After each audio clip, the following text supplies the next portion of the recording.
When Clara Hayes collapsed at her desk, clutching a positive pregnancy test she'd tried to hide, she didn't know the billionaire CEO standing over her hospital bed would change everything, or that telling him the truth 6 months later would either destroy her or save them both. This is a story about a woman who worked herself half to death for love, a single father who'd locked his heart away in grief, and the moment one secret confession turned their carefully controlled worlds completely upside down.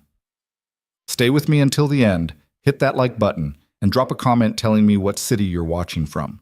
I want to see how far this story travels. The fluorescent lights in the 14th floor accounting department of Mercer Global Holdings buzzed with the kind of persistent hum that burrowed into your skull after 8 hours. Clara Hayes had stopped noticing it years ago. She'd stopped noticing a lot of things: the ache in her lower back, the way her vision blurred when she stood too quickly, the hollow gnawing in her stomach that coffee couldn't fill anymore. She was 30 years old and looked 40 on good days. Her fingers moved across the keyboard with mechanical precision, reconciling expense reports that represented more money in a single line item than she'd earned in 5 years. The numbers swam sometimes. She'd blink hard, refocus, keep going. Column C had to match column F, always. Mr. Peterson from senior management didn't accept errors, and Clara couldn't afford to give him reasons. She couldn't afford anything, really. Her phone buzzed against the desk. A text from Riverside Medical Center lit up the screen. Reminder: Emma Hayes, dialysis appointment 6 p.m. today. Please confirm. Clara's chest tightened. She glanced at the clock. 4:47 p.m. If she left now, if she actually left on time for once, she could make it across town, sit with Emma through the treatment, maybe grab something from the vending machine that could pass for dinner. Her sister hated going alone. The needles scared her, even after 2 years of this routine. But the Peterson report wasn't finished. Clara typed back, "Confirmed. I'll be there." Then she opened another spreadsheet and kept working. The office had mostly emptied out. Janet, from 2 cubicles over, had packed up at 4:30 sharp like she did every day, talking loudly about her daughter's soccer practice. Marcus, the new guy, had followed at 4:45, whistling on his way to the elevator. Clara had perfected the art of looking busy so no one would stop to chat, so no one would ask why she stayed late every single night. She didn't stay because she loved the work. She stayed because every extra hour meant overtime pay, and overtime pay meant Emma's prescriptions got filled on time. The nausea hit without warning. Clara's hand flew to her mouth. She pushed back from her desk fast enough that her chair rolled and hit the cubicle divider behind her. She stood, wobbled, grabbed the edge of the desk. "Just tired," she whispered to no one, but her body disagreed. The room tilted sideways. The fluorescent lights above stretched into long white streaks. She heard her own breathing, too fast, too shallow, and somewhere very far away a phone was ringing and ringing and ringing. Clara's knees gave out. She didn't feel herself hit the floor. There was just the buzzing lights, then nothing. Marcus Chen had come back for his forgotten phone charger. He was halfway to his desk when he heard the sound. Not a scream, just a heavy, wrong kind of thud that made his stomach drop. "Hello?" He moved faster. "Someone still here?" He found her crumpled between her desk and chair, one arm twisted underneath her body, her face pressed against the industrial carpet. Her purse had fallen and spilled across the floor. Wallet, keys, receipts, a small white stick with 2 pink lines. Marcus's eyes went wide. He grabbed his phone. "I need an ambulance at Mercer Global Holdings, 14th floor. Woman collapsed. She's breathing but unconscious. Just send someone now." He knelt beside Clara, carefully turned her onto her side like he'd learned in some long ago CPR class. Her pulse was there but thready. Her skin felt cold. "Come on," he muttered. "Come on, stay with me." He didn't touch the pregnancy test lying 3 feet away. But he saw it. He definitely saw it. That's just it. News traveled fast in corporate buildings. By the time the paramedics arrived, building security had been notified. By the time Clara was loaded onto a stretcher, HR had been notified. And by the time the ambulance pulled away with lights flashing, someone had called the top floor. Damian Mercer received the news while reviewing acquisition documents in his corner office. His assistant, Jeffrey, knocked twice and entered without waiting. "Sir, there's been an incident." Damian didn't look up. "What kind of incident?" "Medical emergency. 14th floor, accounting department. Female employee collapsed. Paramedics just transported her to St. Catharines. Has her family been contacted? We're working on it. There's a complication. That made Damien look up. Jeffrey was 60 years old and unflappable. Complications didn't rattle him. What complication? Jeffrey set a plastic bag on the desk. Inside was a purse, a wallet, and a pregnancy test. The paramedics collected her belongings. Building security photographed everything as protocol requires. The employee is Clara Hayes, age 30, been with the company for 4 years. Single. Listed emergency contact is a sister, Emma Hayes, currently a patient at Riverside Medical undergoing treatment for kidney failure. Damien stared at the bag, at the test visible through the clear plastic. Why are you telling me this? Because she collapsed on company time on company property, sir. And because she's listed as having no spouse, no partner, and her emergency contact is incapacitated. Someone needs to make decisions if she can't. HR wants authorization to... I'll go. Jeffrey blinked. Sir? To the hospital. I'll go. Damien was already standing, already reaching for his jacket. Which hospital?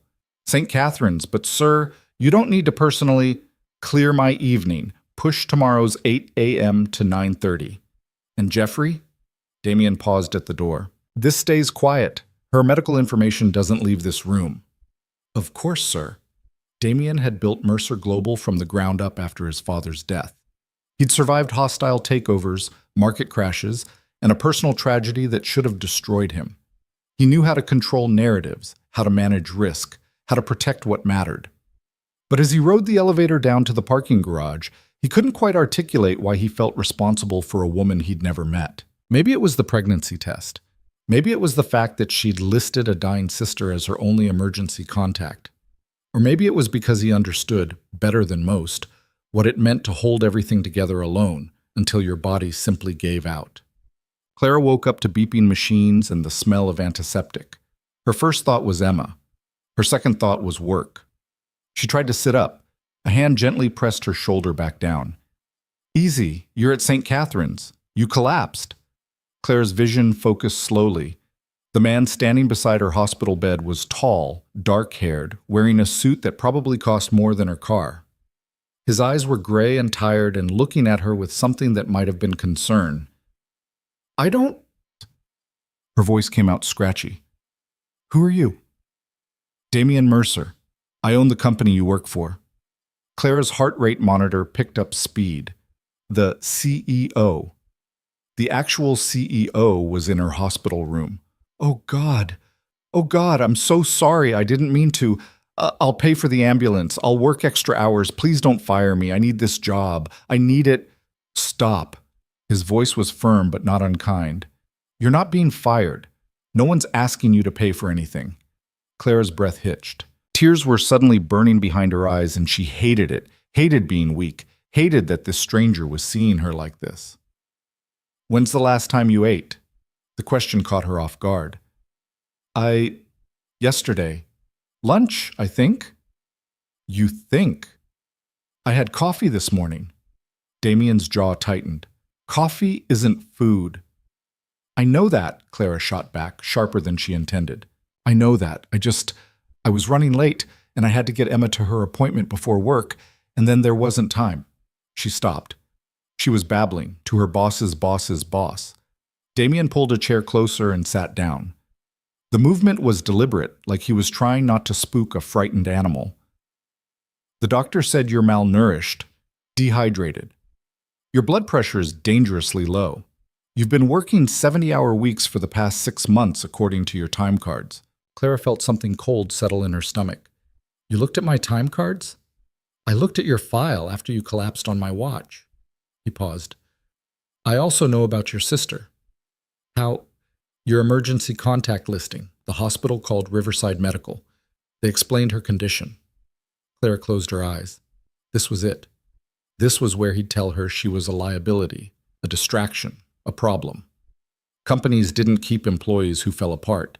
She'd watched it happen to others. Now it was her turn.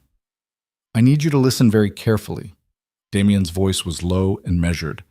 Your sister needs dialysis 3 times a week.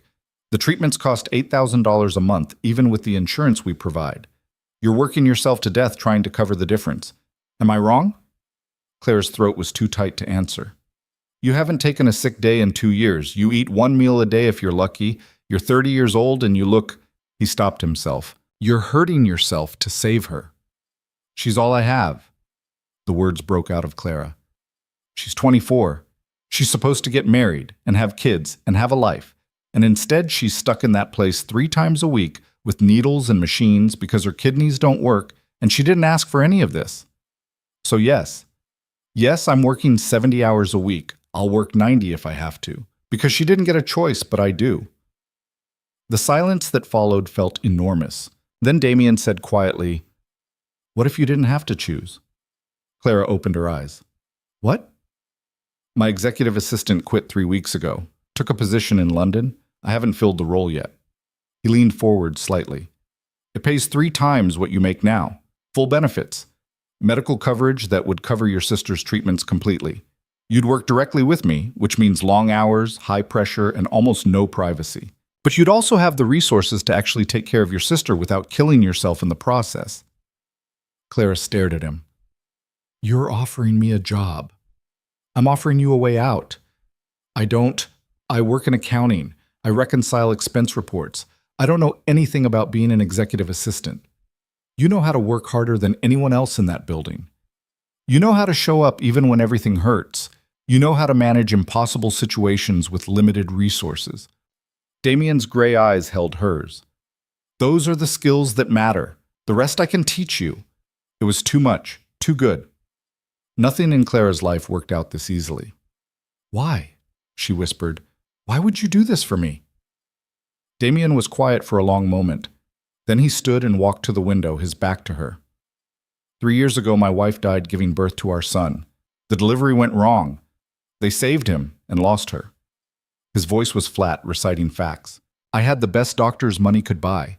State-of-the-art hospital, every advantage, and I still couldn't protect her. I couldn't save her. Clara's chest ached. So when I see someone trying to save the person they love, trying so hard they're literally working themselves to death. He turned back to face her. I don't know. Maybe I'm trying to make something right. Maybe I just know what it costs to lose someone when you feel like you should have done more. Clara wanted to say something meaningful, something that matched the weight of what he'd just shared. Instead, she asked, What about the pregnancy test? Damien's expression didn't change. What about it? It was in my purse. Someone must have seen it when I collapsed. They did. It's why I'm here instead of HR. He crossed his arms. Whatever your situation is, that's your business. But if you take this job, you need to understand what you're walking into. I have a 4-year-old son who sometimes has to come to the office when childcare falls through. I leave at 5:30 sharp every Thursday for his speech therapy appointments. I don't do business dinners that run past 7 p.m. because that's his bedtime. My life is complicated. If you're about to have a child of your own, your life is about to get complicated too. I need to know if you can handle both. Clara's mind was racing. He wasn't asking if she was pregnant. He wasn't demanding explanations. He was asking if she could do the job. The father... She had to force the words out. He's not in the picture. It's just me. Then you'll understand exactly what you're signing up for. Clara looked down at her hands. They were shaking. When had they started shaking? I don't deserve this. Probably not, Damien said bluntly. Most people don't deserve the good things that happen to them. They just decide whether to take them or not. The hospital room felt very small suddenly. Clara could hear her own heartbeat in her ears. She thought about Emma sitting alone in that dialysis chair. She thought about the pregnancy test in her bathroom at home, the one she'd taken 3 times to be sure. She thought about the man who'd promised he loved her and then stopped answering his phone the day she told him. She thought about being 30 years old and tired down to her bones. When would I start? She heard herself ask. Monday, if you're medically cleared. And if I'm not? Then whenever you are. Damien moved toward the door, then paused. Clara, can I call you Clara? She nodded. This isn't charity. I need someone capable. Someone who won't quit when things get hard. If you take this job and you can't handle it, I'll fire you. This is a professional opportunity, not a handout. Understand? Yes. Good. He opened the door. Jeffrey, my actual assistant, will contact you tomorrow with details. Get some rest. Eat something that isn't coffee. And Clara? Yes? The father who left? Damien's voice was cold now. Businessman cold. He's an idiot. You'll be better off without him. Then he was gone. Clara lay back against the pillows and tried to process what had just happened. Her phone buzzed. A text from Emma. Where are you? You missed the appointment. Clara's stomach dropped. She'd been unconscious. Of course she'd missed it. She typed back, I'm so sorry. Something came up. Are you okay? 3 dots appeared. Disappeared. Appeared again. I'm fine. But you promised. Clara closed her eyes. Even her eyelids hurt. I know. I'm sorry. I'll make it up to you. The dots didn't appear again. Damien Mercer drove home in silence, the city lights blurring past his windows. His penthouse was in the North District, all glass and steel and carefully chosen pieces that a decorator had insisted would soften the space. They hadn't. It still felt like a museum most days. He found his son in the living room with Lydia, the nanny who'd been with them since the beginning. The boy was sprawled on his stomach, toy cars lined up with mathematical precision across the carpet. Daddy! The shout came without the boy looking up. Hey, buddy. Damien loosened his tie and sat down on the floor beside him. What are we building? Traffic. There's an accident. His son crashed 2 cars together with sound effects. Looks serious. Very serious. This one, he held up a red sedan, needs an ambulance. Damien's chest tightened. Does it? Mm-hmm. But the ambulance is stuck behind the blue car, so we have to move it. Methodically, carefully, his son began rearranging the cars to create a path. Lydia caught Damien's eye and mouthed, Everything okay? He nodded. It was easier than explaining. Daddy, you're not playing. Sorry, buddy, long day. Mommy had long days. His son said it matter-of-factly, the way he said everything. No emotion, just information. Lydia said, That's right, Mommy worked very hard. But then she went away. Damien's throat closed. They'd had this conversation before. They'd have it 1,000 more times, probably. She didn't want to go away. Sometimes things happen that we can't control. Is she coming back? Nobody. We talked about this. She can't come back. His son nodded slowly, then went back to his cars. Okay, the ambulance is through now. The red car is saved. Damien watched his 4-year-old son orchestrate a rescue with plastic toys and felt something crack open in his chest. This boy who lined up cars instead of crashing them randomly, who asked the same questions over and over because repetition meant safety, who'd been born at the cost of his mother's life and didn't understand what that meant yet. Time for bath, sweetheart. Lydia stood. Say goodnight to Daddy. Good night, Daddy. Still not looking up. Good night, Oliver. After they left, Damien sat alone on the floor surrounded by toy cars and thought about a woman who'd worked 70 hours a week to save her sister, about how she'd begged not to lose her job before she'd even asked about her own health, about the fear in her eyes when she'd mentioned the pregnancy test. He thought about his wife, Isabel, who'd been so excited about the baby, who'd decorated the nursery in soft yellows and greens because they'd wanted to be surprised, who'd kissed him goodbye that morning 3 years ago and never came home. The doctors had explained it clinically. Amniotic fluid embolism. Rare. Unpredictable. Unsurvivable. He'd held Oliver for the first time in a hospital room that smelled like death, and he'd loved his son with everything he had, and he'd hated himself for the tiny, terrible part of him that wished the outcome had been different. He never told anyone that. Not the therapist, not his family, not Jeffrey, who knew everything else. But he thought about it sometimes in the dark. His phone buzzed. Jeffrey, Mrs. Hayes has been cleared for discharge tomorrow morning. I've arranged for a car to take her home and deliver a week's worth of meals. Contracts will be ready Monday. Damien typed back. Good. Make sure the meals include actual protein, and send flowers to Riverside Medical for the sister. Something cheerful. What should the card say? Damien thought about it. Hang in there. Things are looking up. He set the phone down and picked up one of Oliver's cars. The red sedan that needed saving. Claire was discharged at 10 a.m. The nurse who processed her paperwork seemed confused by the instructions.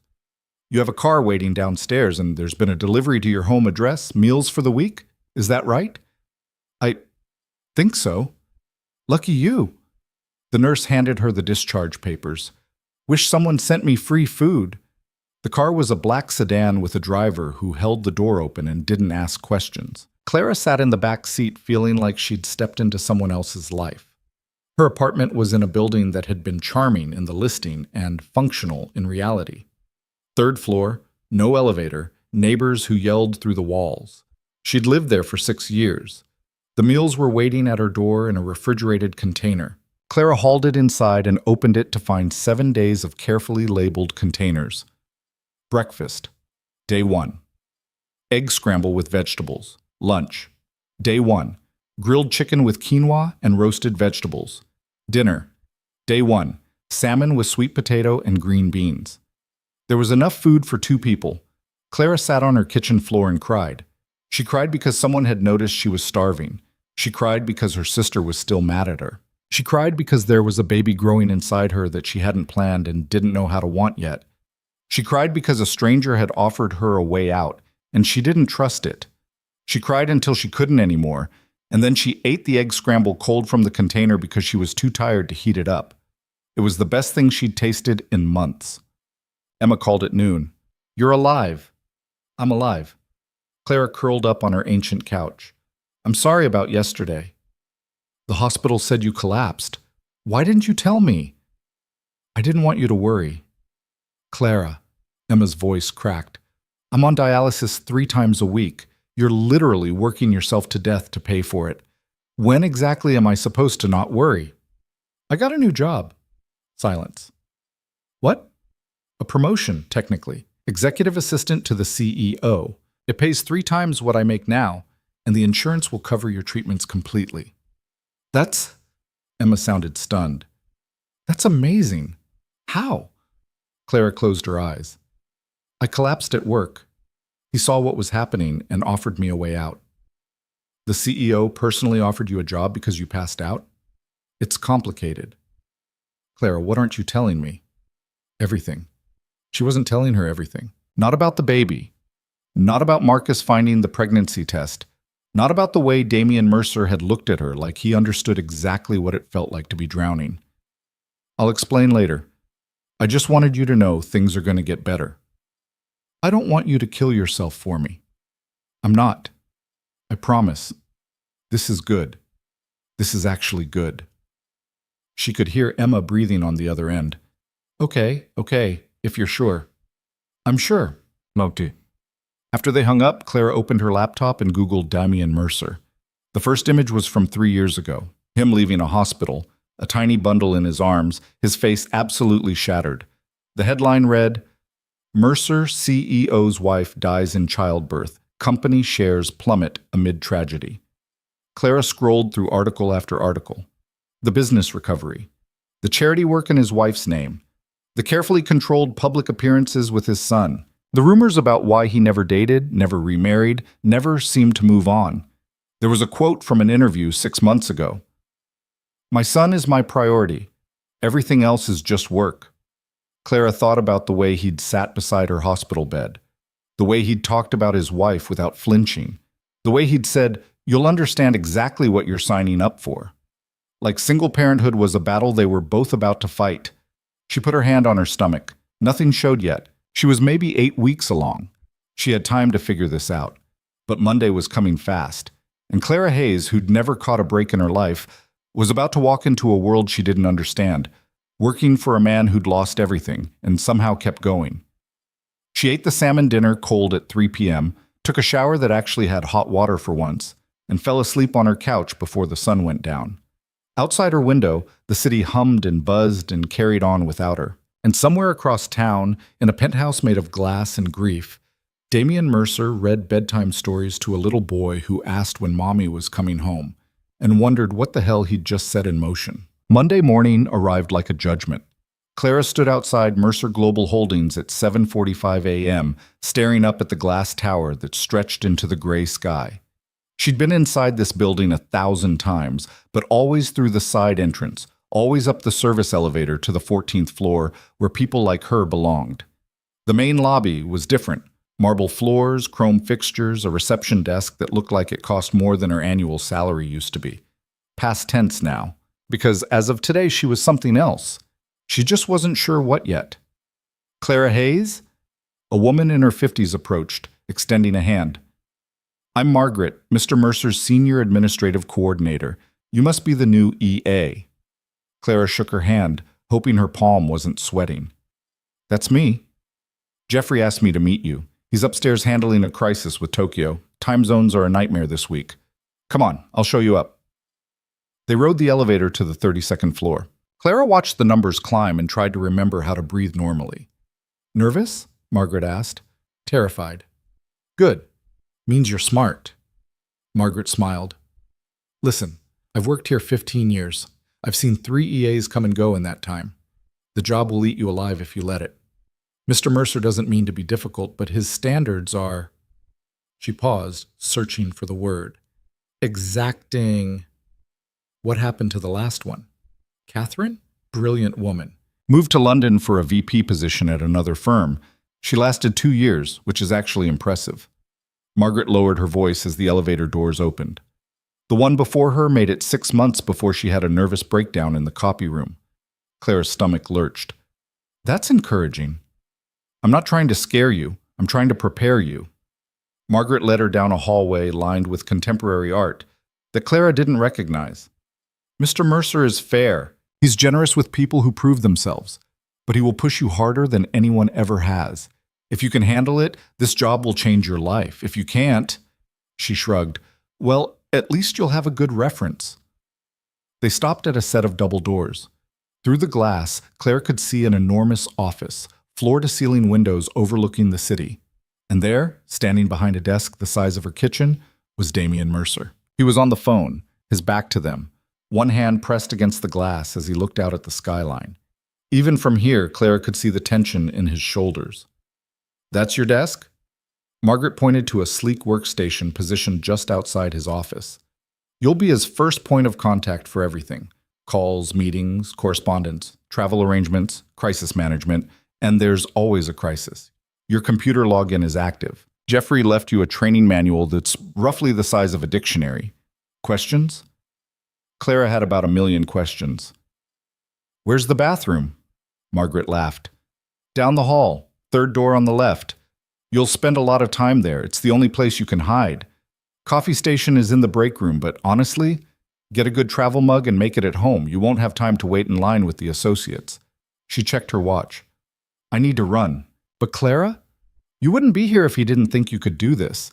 Mr. Mercer doesn't make impulsive decisions. Whatever he saw in you, trust it.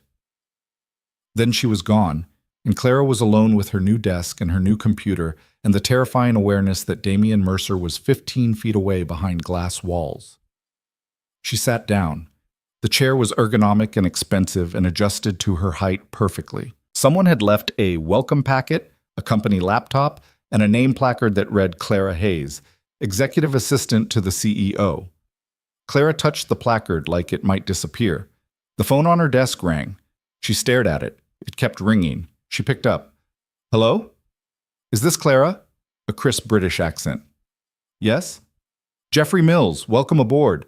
Terribly sorry I couldn't meet you personally, dealing with a shipping delay in Singapore. Mr. Mercer's morning briefing file should be on your desktop in a folder marked Daily Brief. He'll want it printed, bound, and on his desk by 8:15. Today's schedule is synchronized to your calendar. His first meeting is at 9 with the acquisitions team. He takes his coffee black, no sugar, and he'll want a fresh cup before the meeting.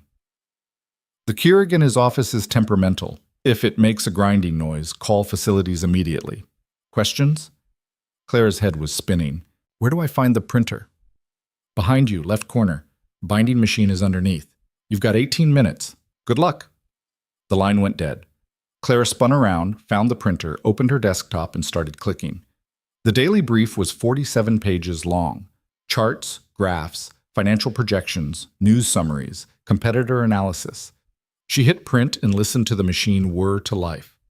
17 minutes. While pages spooled out, she figured out the binding machine, which was less intuitive than it looked. She punched holes in the first 3 pages before realizing she'd loaded them wrong. Started over.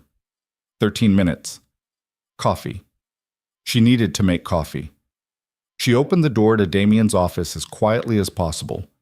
He was still on the phone, still facing the window.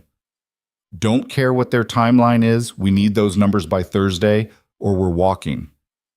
No, Jim, I'm not negotiating. Thursday. Clara tried to move invisibly to the Keurig. She found the pods in a drawer, some expensive Italian brand she'd never heard of. Put one in the machine. Pressed the button. The machine made a sound like a dying animal. Damien turned around. Their eyes met through his glass walls. Clara froze, her hand still on the Keurig.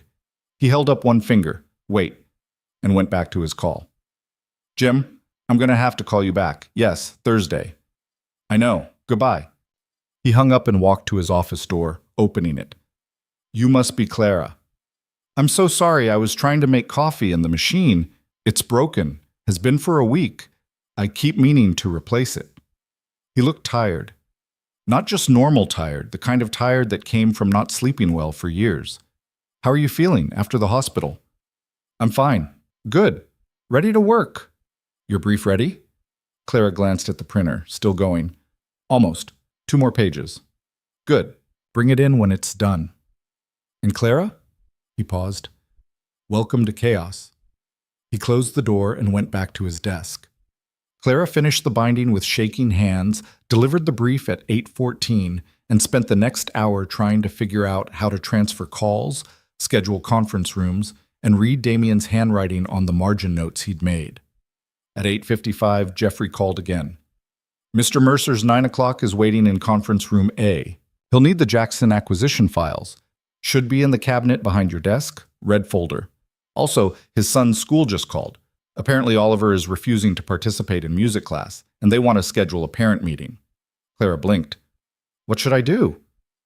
Log it in the family calendar, separate from his business calendar, very important, and call the school back to find a time that works with his Thursday speech therapy slot. He won't move that appointment for anything, so build around it. Okay, I can do that. Of course you can. Oh, and the Tokyo crisis is resolved, so I'll be in this afternoon to properly train you. Try not to burn the building down before then. Clara found the red folder, delivered it to conference room A, where 6 serious-looking executives were already seated, and returned to her desk to call Oliver's school. Riverside Montessori, how may I help you? Hi, this is Clara Hayes calling on behalf of Damien Mercer. I understand there was an incident this morning? Oh, yes. The woman's voice shifted to that careful tone people used when discussing difficult children. Oliver had another episode during music class. He doesn't like the instruments when they're too loud. We've discussed accommodations before, but Mrs. Patterson feels it's time for a more comprehensive conversation about his sensory needs. Clara wrote sensory needs in her notes. What times work for you? We have an opening Thursday at 4. Mr. Mercer has a standing appointment at 4 on Thursdays. What about Friday? Friday is our staff development day, Monday or Tuesday of next week. Clara checked the calendar. Monday was packed. Tuesday had a window. Tuesday at 3:30? That works. Should we expect Mrs. Mercer as well? Clara's pen stopped. Mrs. Mercer passed away. A terrible silence. Oh my goodness, I'm so sorry Our records must be outdated. I'll update them immediately. It's fine, Claire said, even though it wasn't fine at all. Tuesday at 3:30. I'll confirm with Mr. Mercer. She hung up and put her head in her hands. 1 hour into her new job, and she was already fielding questions about a dead woman. Coffee? Clara looked up. Damien was standing at her desk holding 2 paper cups from the cafe downstairs. The Keurig situation is untenable, he said. I sent someone to buy a new one, but it won't arrive until tomorrow. In the meantime, he set 1 cup in front of her. You look like you need it. Thank you. Clara wrapped her hands around the cup. Your son's school called. They want a meeting Tuesday at 3:30. Something about music class and sensory needs? Damien's expression didn't change, but something shifted in his eyes. Did they ask about my wife? They asked if Mrs. Mercer would be attending. I told them she passed away. How'd they take it? Like they felt terrible for asking. They always do. Damien leaned against her desk. Oliver has some sensory processing challenges. Loud noises, certain textures, Unexpected changes, they're hard for him. The school is good about it mostly, but they like to check in regularly to make sure we're all on the same page. Do you want me at the meeting to take notes or... No, this one I handle alone. He straightened. But I appreciate you asking. How's your morning been otherwise? Chaotic. Jeffrey called twice, the printer jammed once. I may have hung up on someone from the Singapore office by accident. They'll call back if it's important. Damien sipped his coffee. The first week is drinking from a fire hose. You'll adjust. And if I don't? Then I wasted a perfectly good recruitment opportunity and we're both screwed. He said it without smiling, but Clara thought she detected the ghost of humor. My 9:30 is in 5 minutes. After that, I'm blocked until 11 for the coastal merger review. Don't interrupt me unless the building is literally on fire. What if it's metaphorically on fire? Then use your judgment. That's why you're here. He walked back into his office and closed the door. Clara sat at her desk, drinking expensive coffee and wondering what the hell she'd gotten herself into. At 11:03, a woman in her 40s stormed past Clara's desk and barged into Damien's office without knocking. We need to talk about the Peterson account. Damien looked up from his computer. Hello, Diane. I'm well, thanks for asking. Don't be cute. Peterson's threatening to pull their contract because of the audit findings. That's $18 million in annual revenue. I'm aware. Then you're aware we need to offer them concessions. No. Diane's face flushed. Damien, be reasonable. The audit found legitimate discrepancies. If we offer concessions, we're essentially admitting fault and opening ourselves to liability. Peterson can either accept our remediation plan or find another firm. He closed his laptop. We're not negotiating with clients who question our integrity. This is about pride. This is about standards. Damien stood. If we compromise here, every client with a complaint will expect the same treatment. The answer is no. Diane turned and stalked out, nearly colliding with Clara. Your boss is impossible, she snapped. So I'm learning, Clara said. After she left, Clara knocked softly on Damien's door. Should I be worried about that? Diane's been trying to override my decisions for 3 years. She'll file a complaint with the board will side with me, and she'll be irritated until the next crisis. He rubbed his eyes. Don't let her bully you. She tries. Noted. The rest of the morning blurred. Phone calls, emails, a catered lunch that Clara ate at her desk while proofreading a contract. At 2 p.m., Jeffrey finally arrived in person, a trim British man with wire-rimmed glasses and an air of unflappable competence.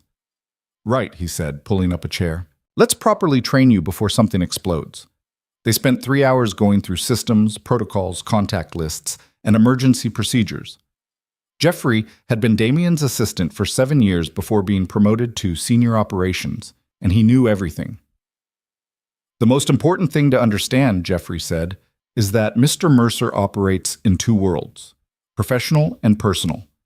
The professional world is what you see here, meetings, deals, decisions. The personal world is Oliver. Those worlds don't overlap often, but when they do, Oliver always comes first. Always. A client could be offering us a $1 billion deal, and if Oliver's school calls with an emergency, Mr. Mercer walks out mid-meeting, non-negotiable. Clara thought about the way Damien had talked about his son. He really loves him. Oliver is everything to him. It's beautiful and also slightly terrifying to watch. Jeffrey pulled up a shared calendar. This is the family calendar. Red blocks are Oliver's schedule, school, therapy, activities. You'll notice Mr. Mercer has blocked time every morning from 6 to 8 a.m. and every evening from 5:30 to 8 p.m. That's Oliver time. No calls, no meetings, no exceptions unless the world is literally ending. What about when Oliver's at school? Then Mr. Mercer works like a machine. He packs more into 8 hours than most executives manage in 12. It's why he needs an EA who can keep up. Clara looked at the color-coded chaos of Damien's calendar. Did the last assistant manage? Catherine was exceptional, but she also didn't have children of her own, didn't have family obligations that competed with the job. Jeffrey looked at Clara carefully. Mr. Mercer mentioned your sister's situation, that you're supporting her medical care. He told you? He tells me everything. It's my job to know. Jeffrey's expression softened. What he's offering you is extraordinary. The salary, the benefits, the opportunity. But it comes with a cost. This job will consume your life if you let it. You'll need to set boundaries or you'll end up like... He stopped. Like the EA who had a breakdown in the copy room. Margaret told you about Rachel. Jeffrey sighed. Rachel was brilliant, but she couldn't say no. She worked through illness, through her father's funeral, through her own wedding anniversary. Mr. Mercer didn't ask her to. She just thought that's what the job required. When she finally broke, Mr. Mercer felt terrible. He paid for her therapy, wrote her a glowing reference, personally called in favors to get her a less demanding position elsewhere, but he couldn't undo the damage. Clara felt cold. Why are you telling me this? Because you have a sister who needs you, and in a few months, you'll have a child who needs you too. Jeffrey met her eyes. Mr. Mercer knows about the pregnancy test. He didn't tell me details, but I'm not an idiot.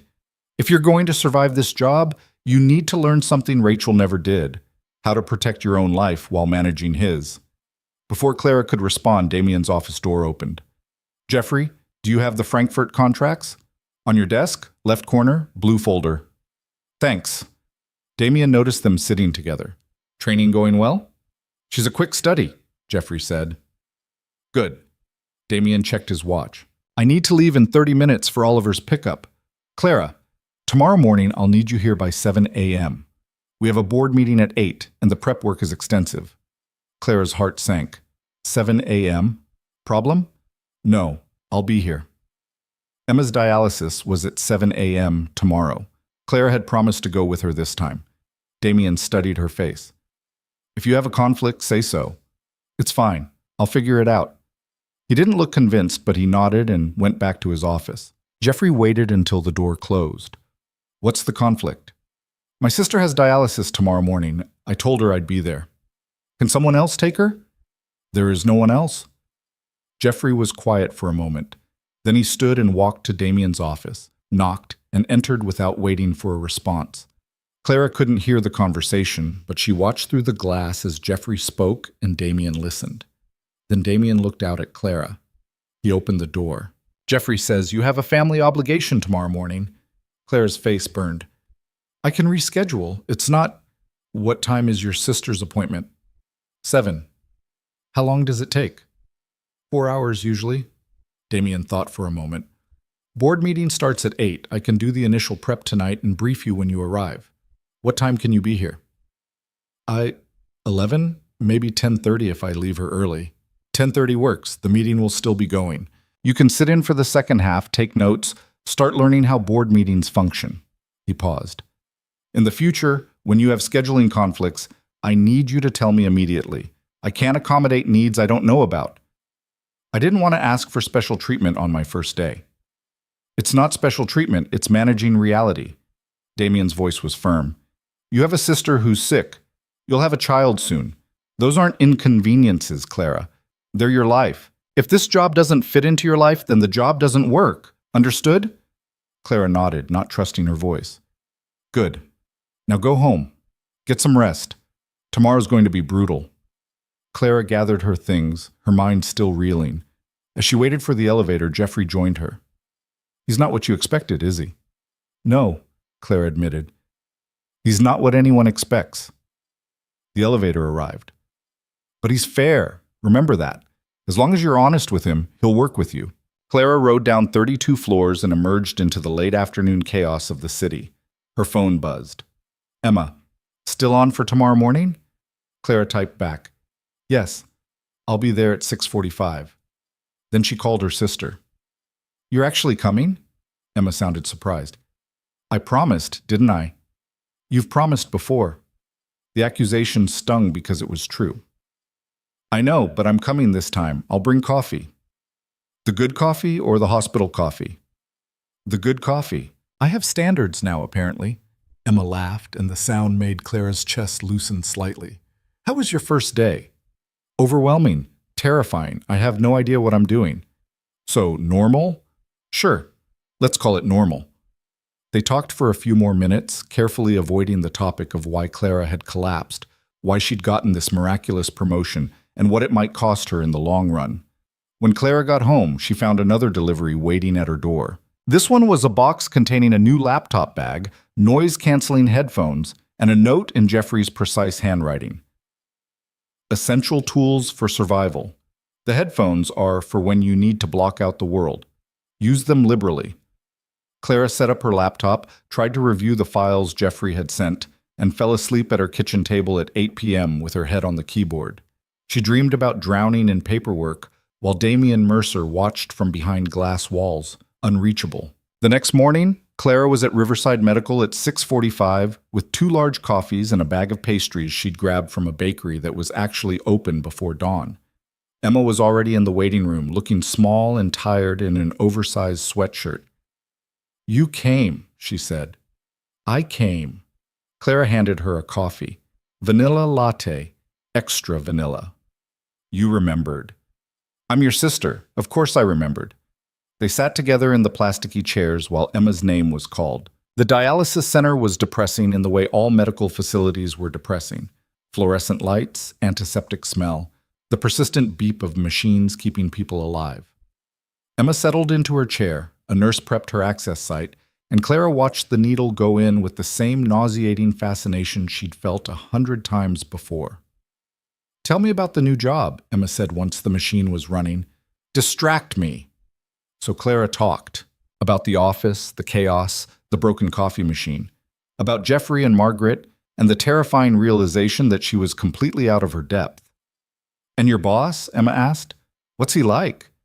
Clara thought about Damian standing in her hospital room, about the way he'd talked about his wife without flinching, about how he'd rearranged his morning to accommodate her sister's dialysis without making Clara feel like a burden. "Complicated," Clara said finally. "Hot?" Emma. "What?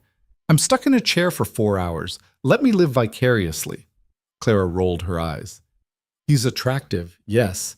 He's also a widowed single father with a 4-year-old son and roughly zero interest in anything other than work and parenting. So you've thought about it." "I've thought about how to not get fired. That's what I've thought about." Emma grinned. "You're a terrible liar." They fell into comfortable silence. Clara answered emails on her phone, fielding questions from Jeffrey about the board meeting prep. Emma dozed off around hour 2, her hand slack in Clara's grip. At 10:15, Clara carefully extracted herself and kissed Emma's forehead. "Love you," she whispered. "Love you too," Emma mumbled, without opening her eyes. "Don't get fired." Clara made it to the office by 10:35, slightly breathless from speed walking 3 blocks from the parking garage. The 32nd floor was different on a board meeting day. There was a tension in the air, people moving with purpose. Clara could hear voices coming from the large conference room at the end of the hall. Jeffrey intercepted her. "You're late." By 5 minutes. On board meeting days, 5 minutes is an eternity. But he was smiling slightly.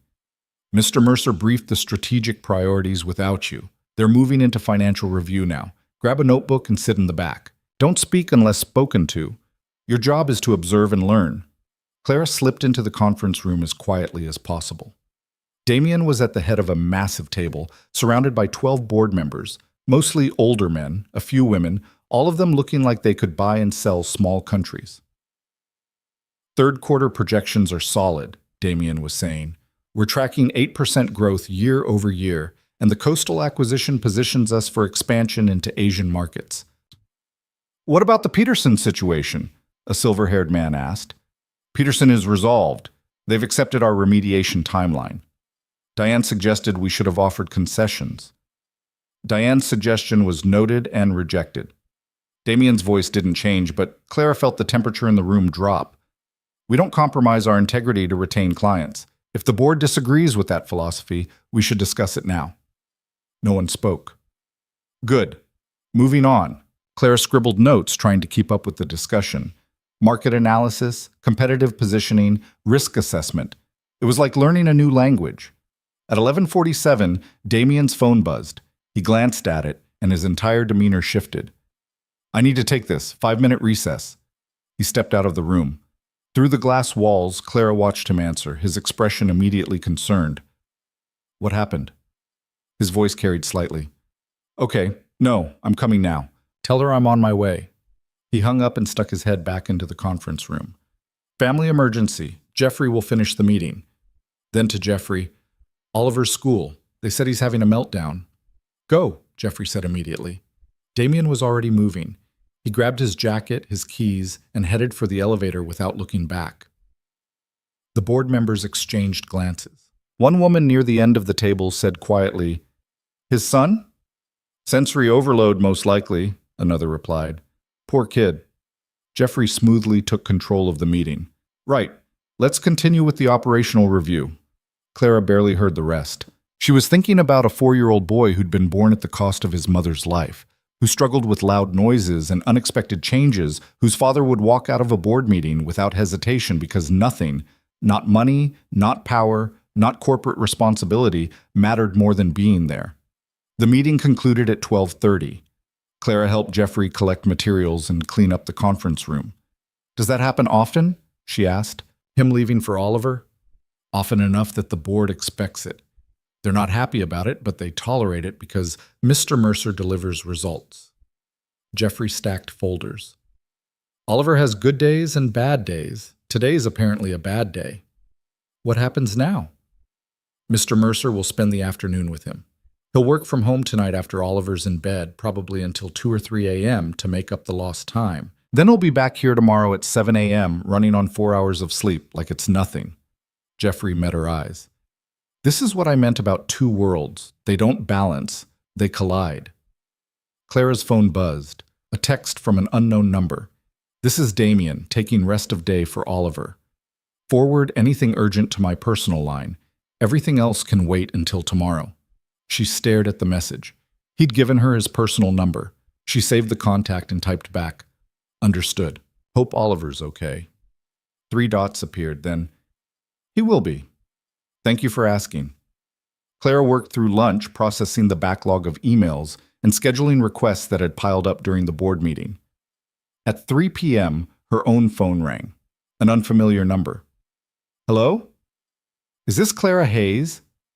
A woman's voice, professional but warm. "Yes? This is Dr. Reeves from Riverside Women's Health. We have you scheduled for a prenatal appointment next week, but I noticed you haven't completed your intake paperwork. Do you have a few minutes to go over some questions?"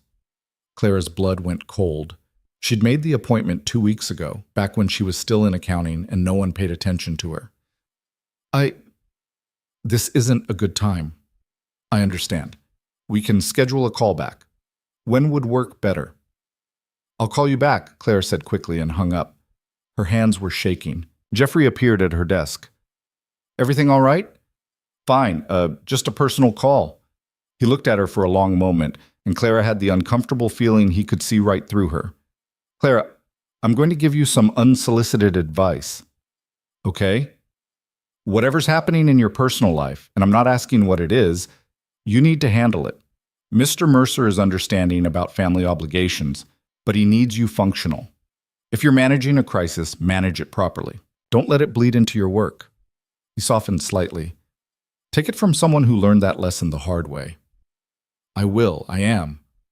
"Good." He turned to leave, then paused. "And Clara, the company health insurance is excellent. Use it." After he left, Clara sat very still at her desk. She was 12 weeks pregnant. She'd have to tell people eventually. She'd have to tell Emma. She'd have to figure out childcare and parental leave and how to raise a baby alone while working the most demanding job of her life. But not today. Today she just had to survive until 5:30. At 5:25, her computer dinged. An email from Damien sent from his phone. "Tomorrow 7 a.m. sharp. Preparing investor presentation. We'll need you all day. Clear your calendar." Clara looked at her calendar. Emma had a follow-up appointment with her nephrologist at 2 p.m. tomorrow. She called Emma. "Hey, what's up?" "Your appointment tomorrow, can you reschedule?" Silence on the other end. "Clara, I've had this appointment for 6 weeks. I know, I'm sorry, you just have to work." "It's not like that." "Then what's it like?" Emma's voice was tight. "Because from here, it looks like your new fancy job is already more important than me." "That's not fair." "Isn't it? You missed my dialysis last week. Now you're bailing on my doctor's appointment. What's next?" "Emma, forget it. I'll go alone. I'm used to it." She hung up. Clara sat at her desk, staring at her phone, feeling like the worst person in the world. At 5:32, she packed up her things and rode the elevator down in silence. The city was alive with rush hour chaos, horns honking, people shouting, the smell of street food mixing with car exhaust. Clara walked through it all feeling numb. Her phone buzzed, a text from Damien. "Oliver's stable. Sorry for the disruption today." Clara texted back, "Don't apologize, family comes first." The response came immediately. "It does. Remember that." She stared at those 3 words for a long time. Then she called Emma back. "I'm coming to your appointment tomorrow," Clara said when her sister answered. "I'll tell my boss I have a conflict. He'll understand." "You don't have to." "Yes, I do. You're right. I've been putting work first, and that's not okay. You're my family, Em. You'll always be my family." Emma was quiet for a moment. "What if he fires you?" "Then I'll figure something else out, but I'm not missing your appointment." "Okay," Emma said softly. "Okay. Thank you." After they hung up, Clara drafted an email to Damien. "I have a family medical appointment tomorrow at 2 p.m. I'll be there in the morning, but I'll need to leave by 1:30. I apologize for the short notice." She stared at the draft for 5 full minutes before hitting send. The response came 20 minutes later. "Understood. We'll work around it. See you at 7. Clara went home, heated up one of the prepared meals, and sat alone in her apartment trying to figure out how to juggle a life that suddenly felt too big for one person. At 9 p.m., she pulled out her laptop and started researching parental leave policies, childcare costs, and single-parent support groups. At 11 p.m., she gave up and went to bed. And somewhere across the city, in a penthouse filled with toy cars and nightlights, Damien Mercer sat on the floor beside his son's bed, watching Oliver sleep and wondering how long he could keep all the pieces of his own life from falling apart. The weeks that followed developed a rhythm that Clara didn't quite trust.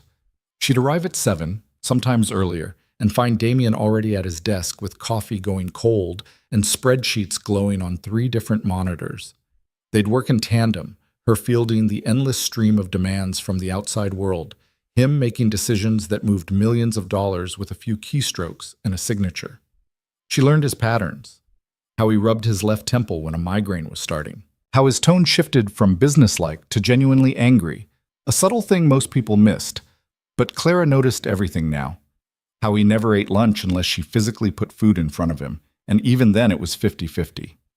She learned about Oliver, too, in fragments. The boy appeared in the office twice when childcare fell through, quietly setting up elaborate car tracks in the corner of Damien's office while his father took calls. Oliver didn't speak much. He'd look at Clara with serious dark eyes that were identical to his father's and then go back to his cars, lining them up by color, by size, by some organizational system only he understood. "He's particular," Damien said once, watching his son arrange vehicles in a perfect grid.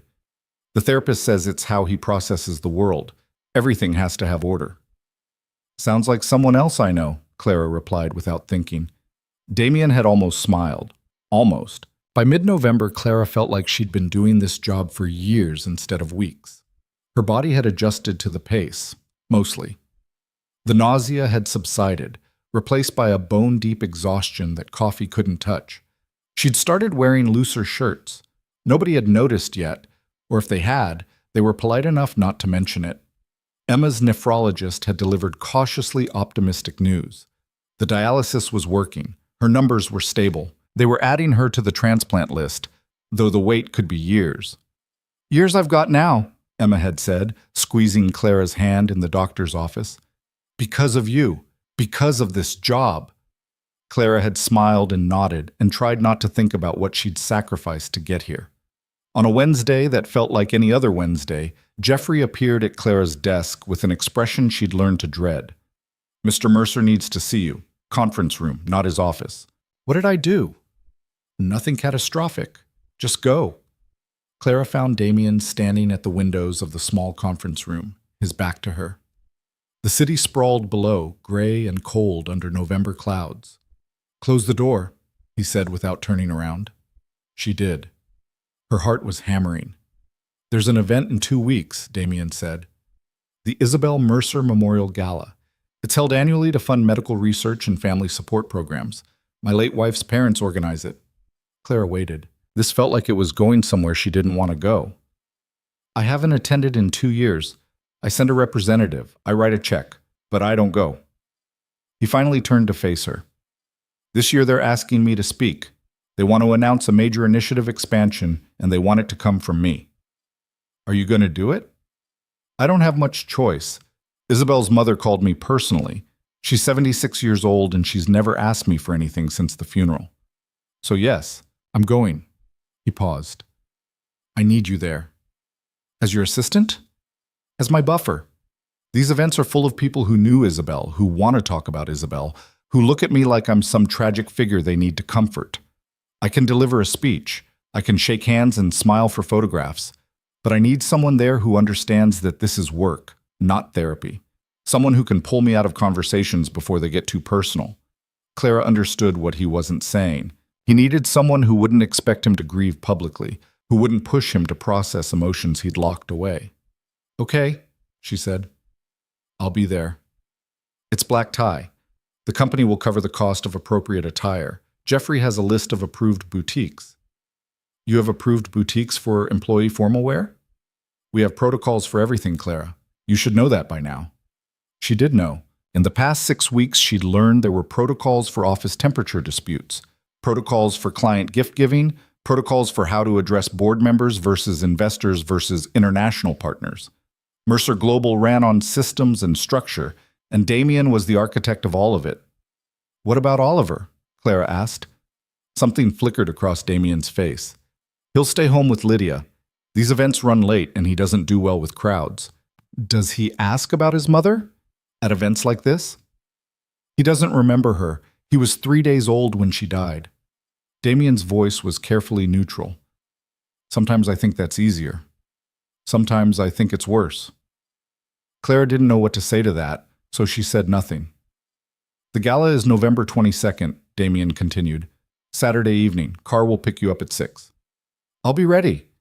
She turned to leave, but his voice stopped her. Clara. Yes? Thank you for not making this harder than it has to be.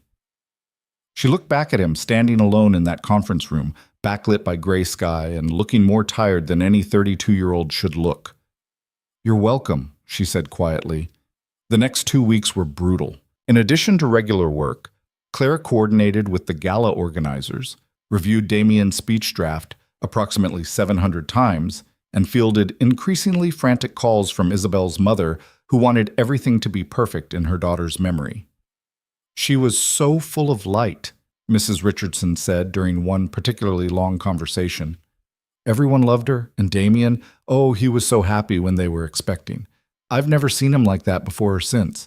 Clara made sympathetic noises and took notes and tried very hard not to think about her own pregnancy, now 16 weeks along and starting to show enough that she'd had to buy new pants.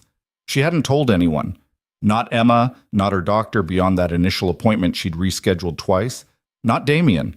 Every day she meant to. Every day something came up and she pushed it back another day. Jeffrey had stopped asking if she was feeling all right, which meant he definitely knew and was waiting for her to admit it. That was somehow worse than if he'd just confronted her directly.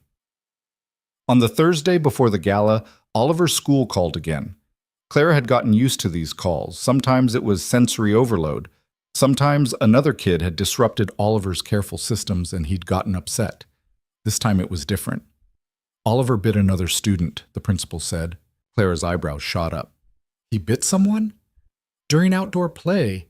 The other child is fine, just startled. But this is the second aggressive incident this month, and we need to discuss whether Riverside Montessori is the right environment for Oliver's needs.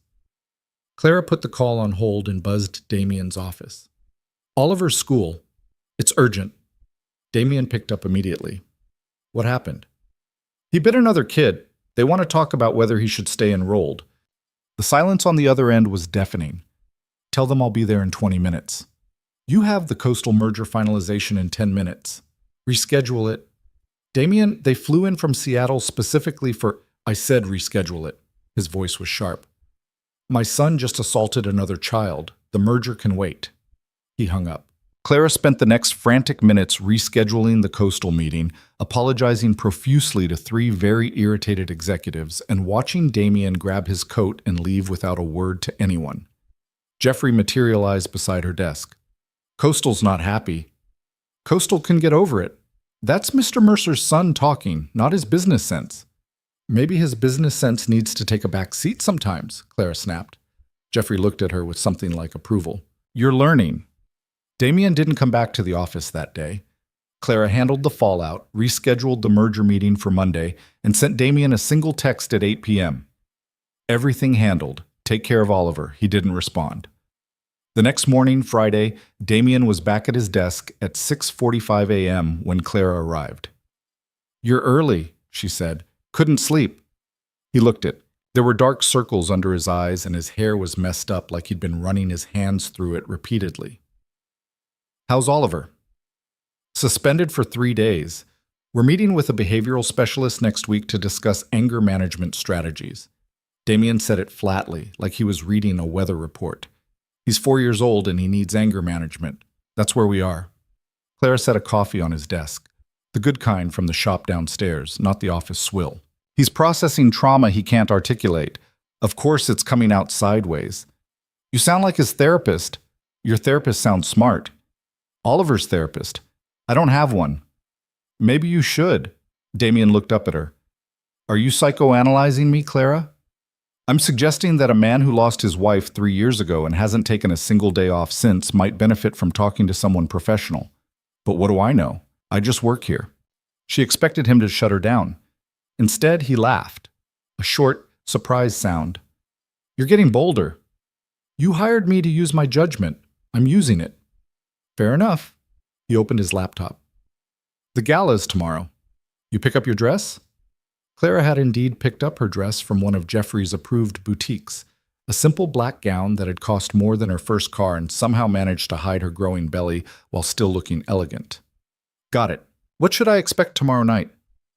A lot of wealthy people drinking expensive wine and congratulating themselves for caring about medical research.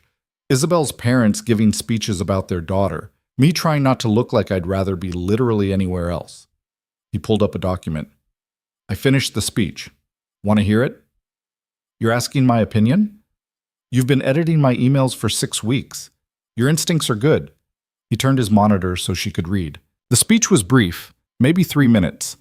It acknowledged Isabel's legacy, thanked the donors, and announced the expansion of the Family Support Initiative, a program that would provide financial assistance and resources to caregivers managing chronic illness, particularly single parents and people supporting sick family members. Clara read it twice. Her throat felt tight. It's good, she managed. You're crying. I'm not. She touched her face. She was. Sorry, hormones. The word was out before she could stop it. Damien went very still. Hormones. Clara's heart stopped. I didn't mean, how far along are you? There was no point lying now. 16 weeks. 16 weeks. He sat back in his chair. You've been pregnant this entire time. Yes. Working 12-hour days, skipping meals, managing my chaos while dealing with morning sickness. It's not that bad. Don't. His voice was sharp. Don't minimize this. 16 weeks, Clara. You should have told me. I know. Do you? Because from where I'm sitting, you've been hiding a major medical condition while working a job that's already too demanding for someone without one. I was afraid you'd fire me. Fire you? Damien looked genuinely shocked. Why the hell would I fire you? Because I'm a liability. Because I'll need time off. Because single mothers with complicated lives are exactly the kind of employees companies avoid. I'm a single father with a complicated life. Should I fire myself? Clara opened her mouth, closed it. The company has parental leave, Damien said. 16 weeks paid. You'd qualify for all of it, and when you come back, your job is protected by law. Did you think I wouldn't honor that?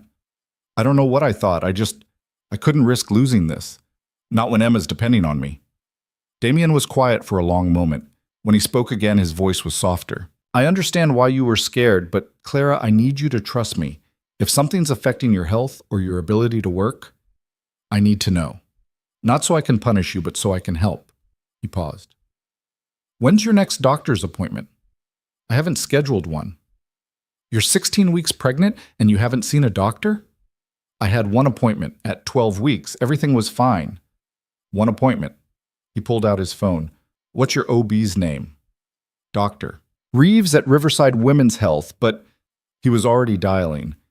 Yes, this is Damian Mercer calling on behalf of my employee, Clara Hayes.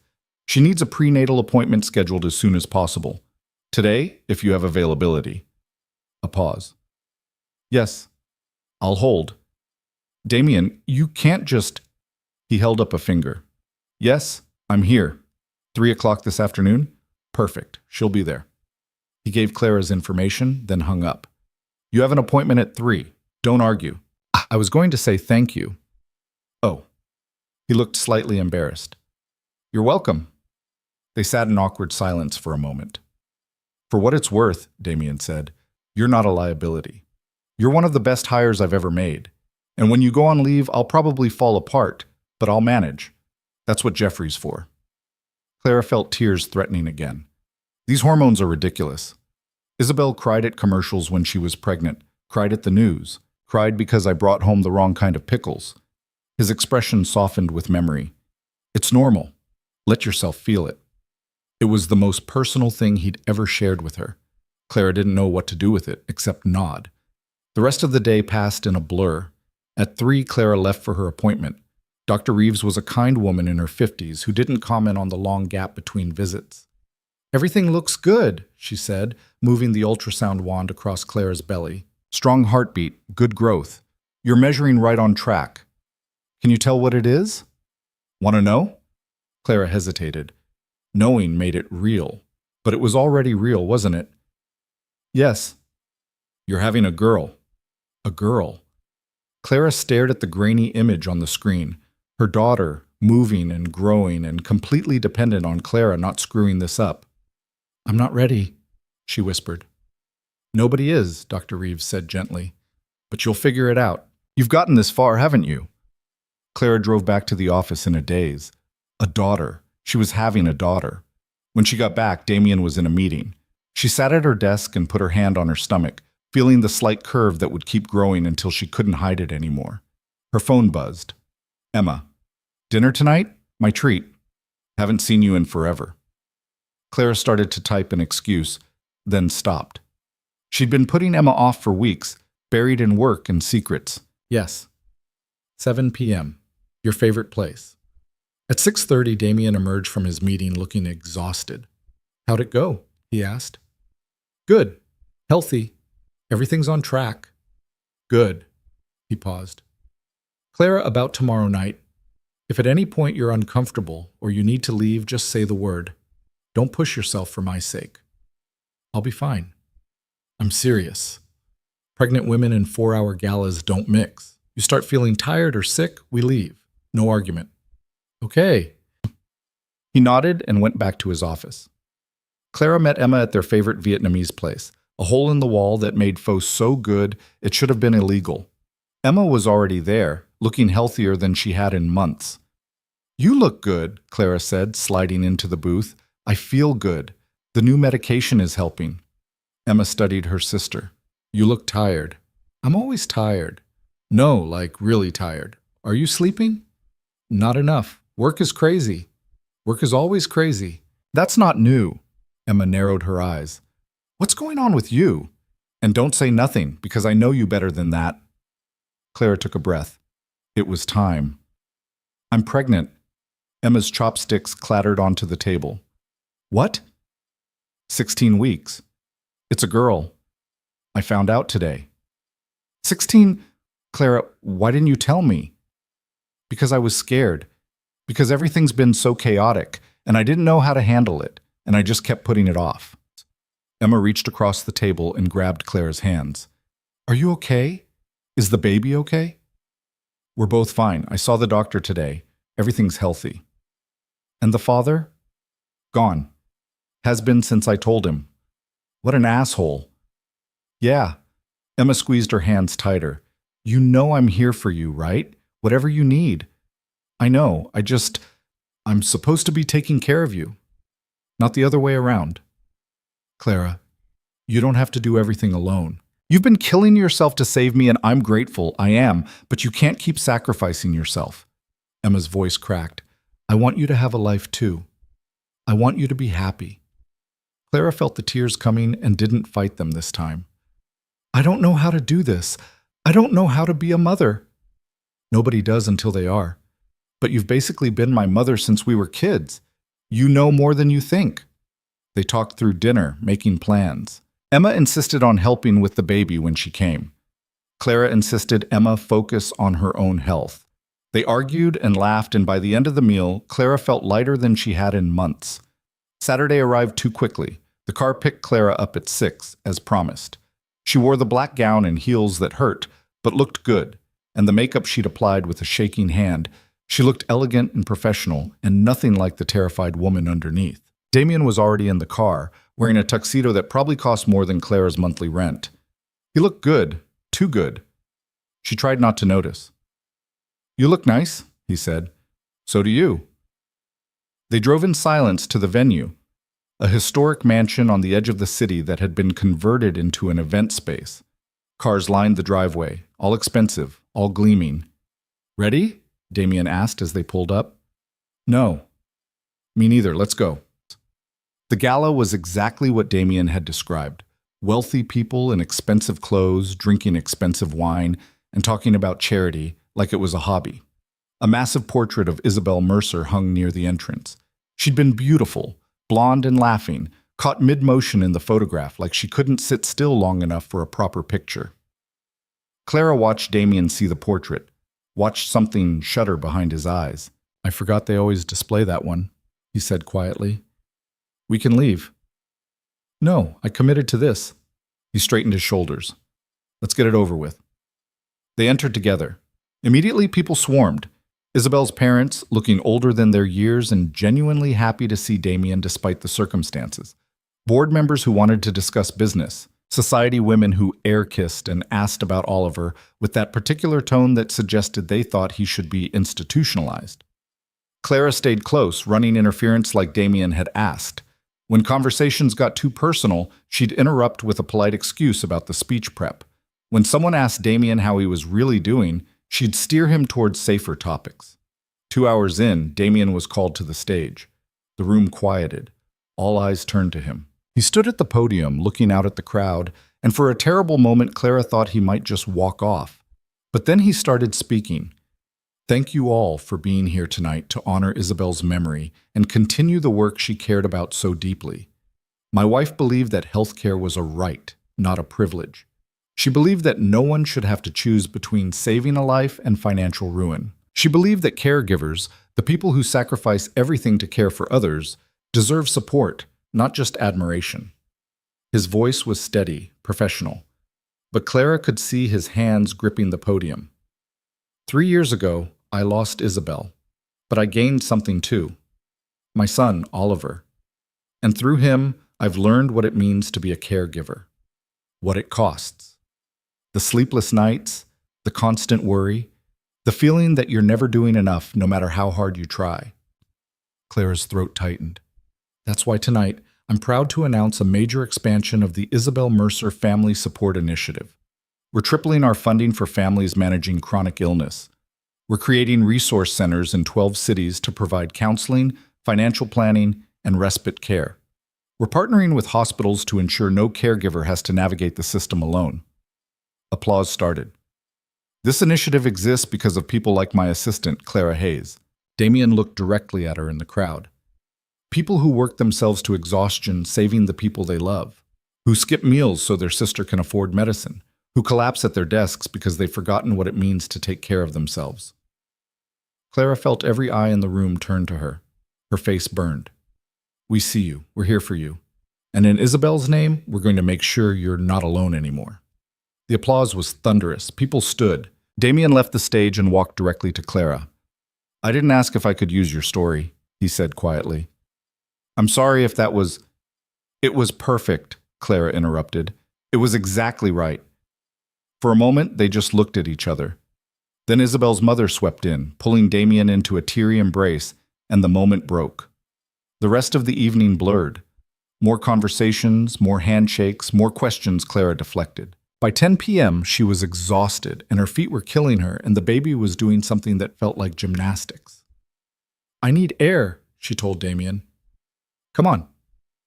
He led her outside to a terrace overlooking the gardens. The night was cold and clear, stars visible despite the city lights. Clara leaned against the railing, breathing in the crisp air. "Thank you for tonight," Damien said. "I couldn't have done this without you." "Yes, you could have." "Maybe, but it would have been worse." They stood in comfortable silence. Then Clara said, "Can I ask you something?" "Always." "Do you still love her, Isabel?" Damien was quiet for so long Clara thought he wouldn't answer. Then, "I don't know. Is that terrible?" "No. I loved who we were together. I loved the future we were building, but that future died with her. And now when I try to remember her, all I can think about is the end, the hospital, the machines, the choice I didn't get to make." He gripped the railing. "Oliver asks about her sometimes. I tell him she loved him. I tell him she was brave and kind and wonderful. And I believe that. But I can't access the feeling anymore. It's like trying to remember a dream." "That sounds lonely." "It is." He looked at her. "But at least I'm not pretending otherwise." Clara understood what he meant, how exhausting it was to perform grief for other people's comfort, how much easier it was to just not. "I lied to you," she said suddenly. Damien raised an eyebrow. "About what?" "When I said the father wasn't in the picture." "That's true, but it's not the whole truth. The truth is I told him I was pregnant and he said he wasn't ready to be a father. Said it was my choice, but he couldn't be part of it. Then he blocked my number and moved to a different city." Clara. And the worst part? I was almost relieved, because I didn't love him. I thought I might, eventually, but I didn't. And now I'm having his baby and raising her alone, and I'm terrified I'm going to screw her up the way I've screwed up everything else. "You haven't screwed up anything." "I collapsed at work from malnutrition. I've been hiding a pregnancy for 4 months. I work 70 hours a week, and my sister thinks I'm neglecting her, and I can't remember the last time I felt like I was doing anything right." Damien turned to face her fully.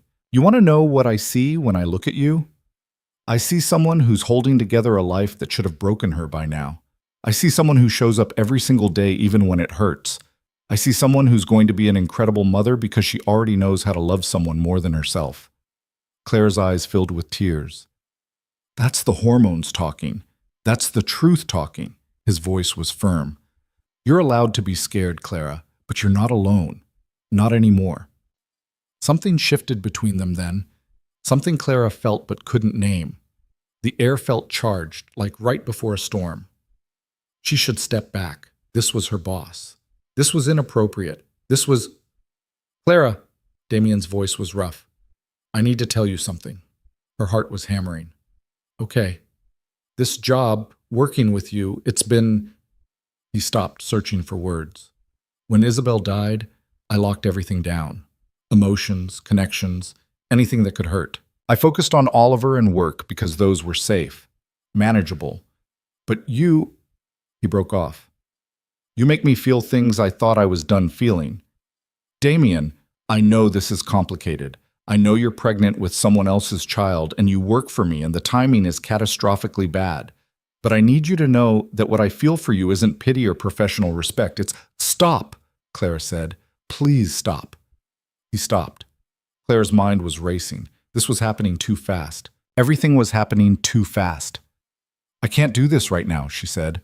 "I'm 16 weeks pregnant and my life is chaos and you're my boss and you're grieving and this is too much." "I know. So why are you telling me?" "Because you deserve honesty and because I'm tired of pretending I don't care about you." He took a breath. "But you're right. The timing is terrible. So I'm not asking for anything. I just needed you to know."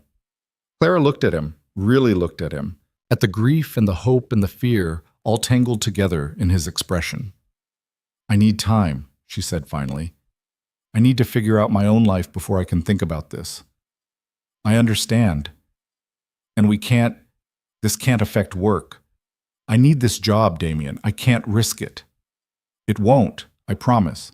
He straightened, professional again. "I'll arrange for you to report to Jeffrey instead. Your role won't change, but the chain of command will. That way there's no conflict of interest." "You do that? I want you to feel safe. That matters more than my convenience."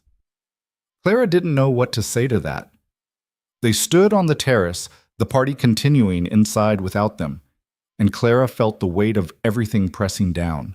The pregnancy, the job, Emma's illness, Damien's confession that changed nothing and everything simultaneously.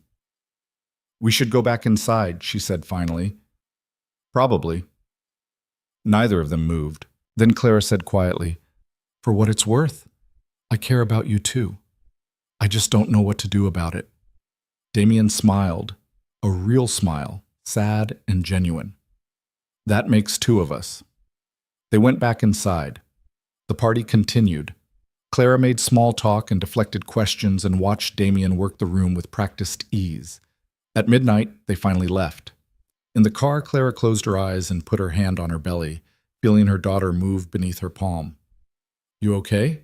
Damien asked. "I don't know. Ask me tomorrow." He didn't press. When they reached Clara's apartment, Damien walked her to the door despite her protests. "Thank you," she said, "for tonight, for everything. Get some sleep. Take tomorrow off. You've earned it." "What about you?" "I'll probably work. It's what I do." He hesitated. "Clara, what I said tonight, I know. We'll figure it out. Just not right now." "Not right now," he agreed. He waited until she was safely inside before leaving. Clara climbed the 3 flights to her apartment, took off the expensive dress, and sat on her bathroom floor crying for reasons she couldn't fully articulate. Her phone buzzed. A text from Damien. "You're going to be a great mother. Don't forget that." Clara held the phone against her chest and let herself believe it, just for a moment. Outside, the city slept and dreamed, and somewhere in a penthouse across town, Damien Mercer sat in the dark beside his sleeping son and wondered what the hell he'd just set in motion by telling the truth. Clara didn't take Sunday off. She told herself it was because there was too much to do, emails piling up, the quarterly reports that needed review. But the truth was simpler and more pathetic. She didn't know how to sit still with her thoughts anymore. She showed up at the office at 9, surprised to find Damien's door already open and the lights on inside. He looked up when she entered. "I told you to take the day off." "You're here." "I live here half the time. Doesn't count." He gestured to the chair across from his desk. "Sit. We need to talk." Clara's stomach dropped. This was it.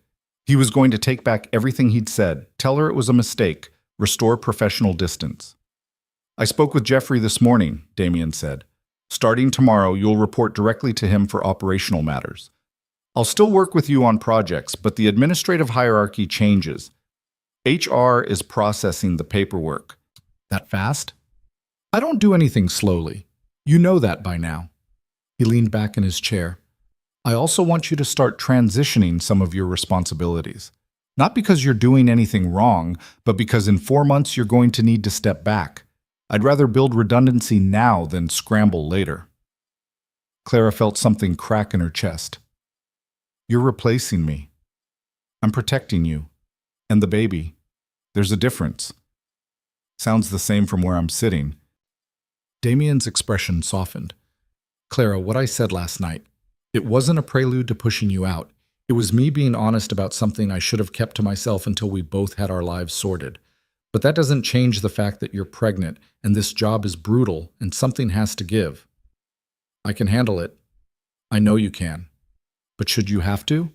He pulled out a folder. "I had Jeffrey put together some options. There's a project manager position opening up in the Family Support Initiative, the one I announced at the gala. It's senior level, full benefits, completely outside my direct supervision. The work would be meaningful and the hours are sane, 40 a week maximum." Clara stared at the folder. "You're demoting me. I'm offering you a life. There's a difference. Stop telling me what's good for me." "Someone has to, because you sure as hell won't do it yourself." Damien's voice rose slightly. "You worked yourself into the hospital once already. You hid a pregnancy for 4 months because you were terrified of losing this job. You're 17 weeks along and you still look exhausted every single day. So yes, I'm telling you what's good for you because apparently no one else will. You don't get to make this decision for me." "You're right, I don't. That's why it's an offer, not an order." He pushed the folder across the desk. "Read it, think about it.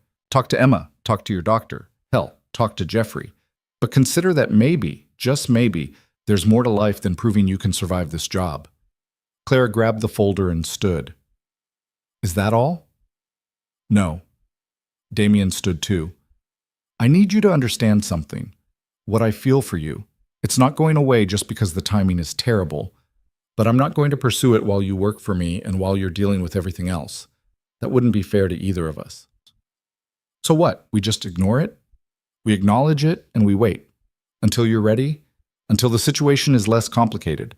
Until we can figure out if this is real or just two broken people leaning on each other because it's easier than being alone? Clara wanted to argue, wanted to tell him he was wrong, but she couldn't because she didn't know if he was wrong. I need to go, she said. Clara, I'll read the folder. I'll think about it. But right now I just need to not be here. She left before he could respond. The following weeks were strange. Clara reported to Jeffrey, who was efficient and kind and didn't ask questions she didn't want to answer. She still worked with Damien on projects, but there was a careful distance between them now. Professional, polite, and absolutely hollow. She read the folder about the Family Support Initiative position.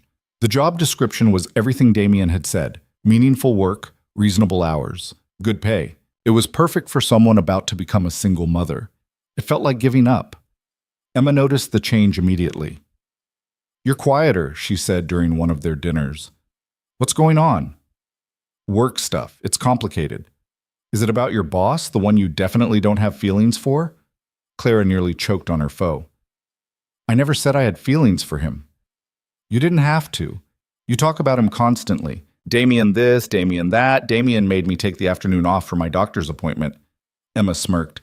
It's obvious. It doesn't matter if I have feelings. The situation is impossible. Why? Because he's your boss? Because you're pregnant? Because it's complicated? Emma shook her head. Clara, your whole life is complicated. That's never stopped you before. This is different. How? Because I could actually screw this up. I could lose the job, lose his respect, make everything awkward and terrible. And I can't afford that. Not with the baby coming. Emma reached across the table. Or you could take a chance and maybe, possibly, end up happy. Novel concept, I know. I don't even know if what I feel is real. Maybe I just latched onto him because he saved me and I'm confusing gratitude with something else. Do you think about him when you're not at work? Clara thought about the text messages she reread late at night, about how she'd catch herself wondering what Oliver was doing, if his therapy was going well, if Damien was eating actual meals or surviving on coffee and spite. Yes, she admitted quietly. Then it's not just gratitude.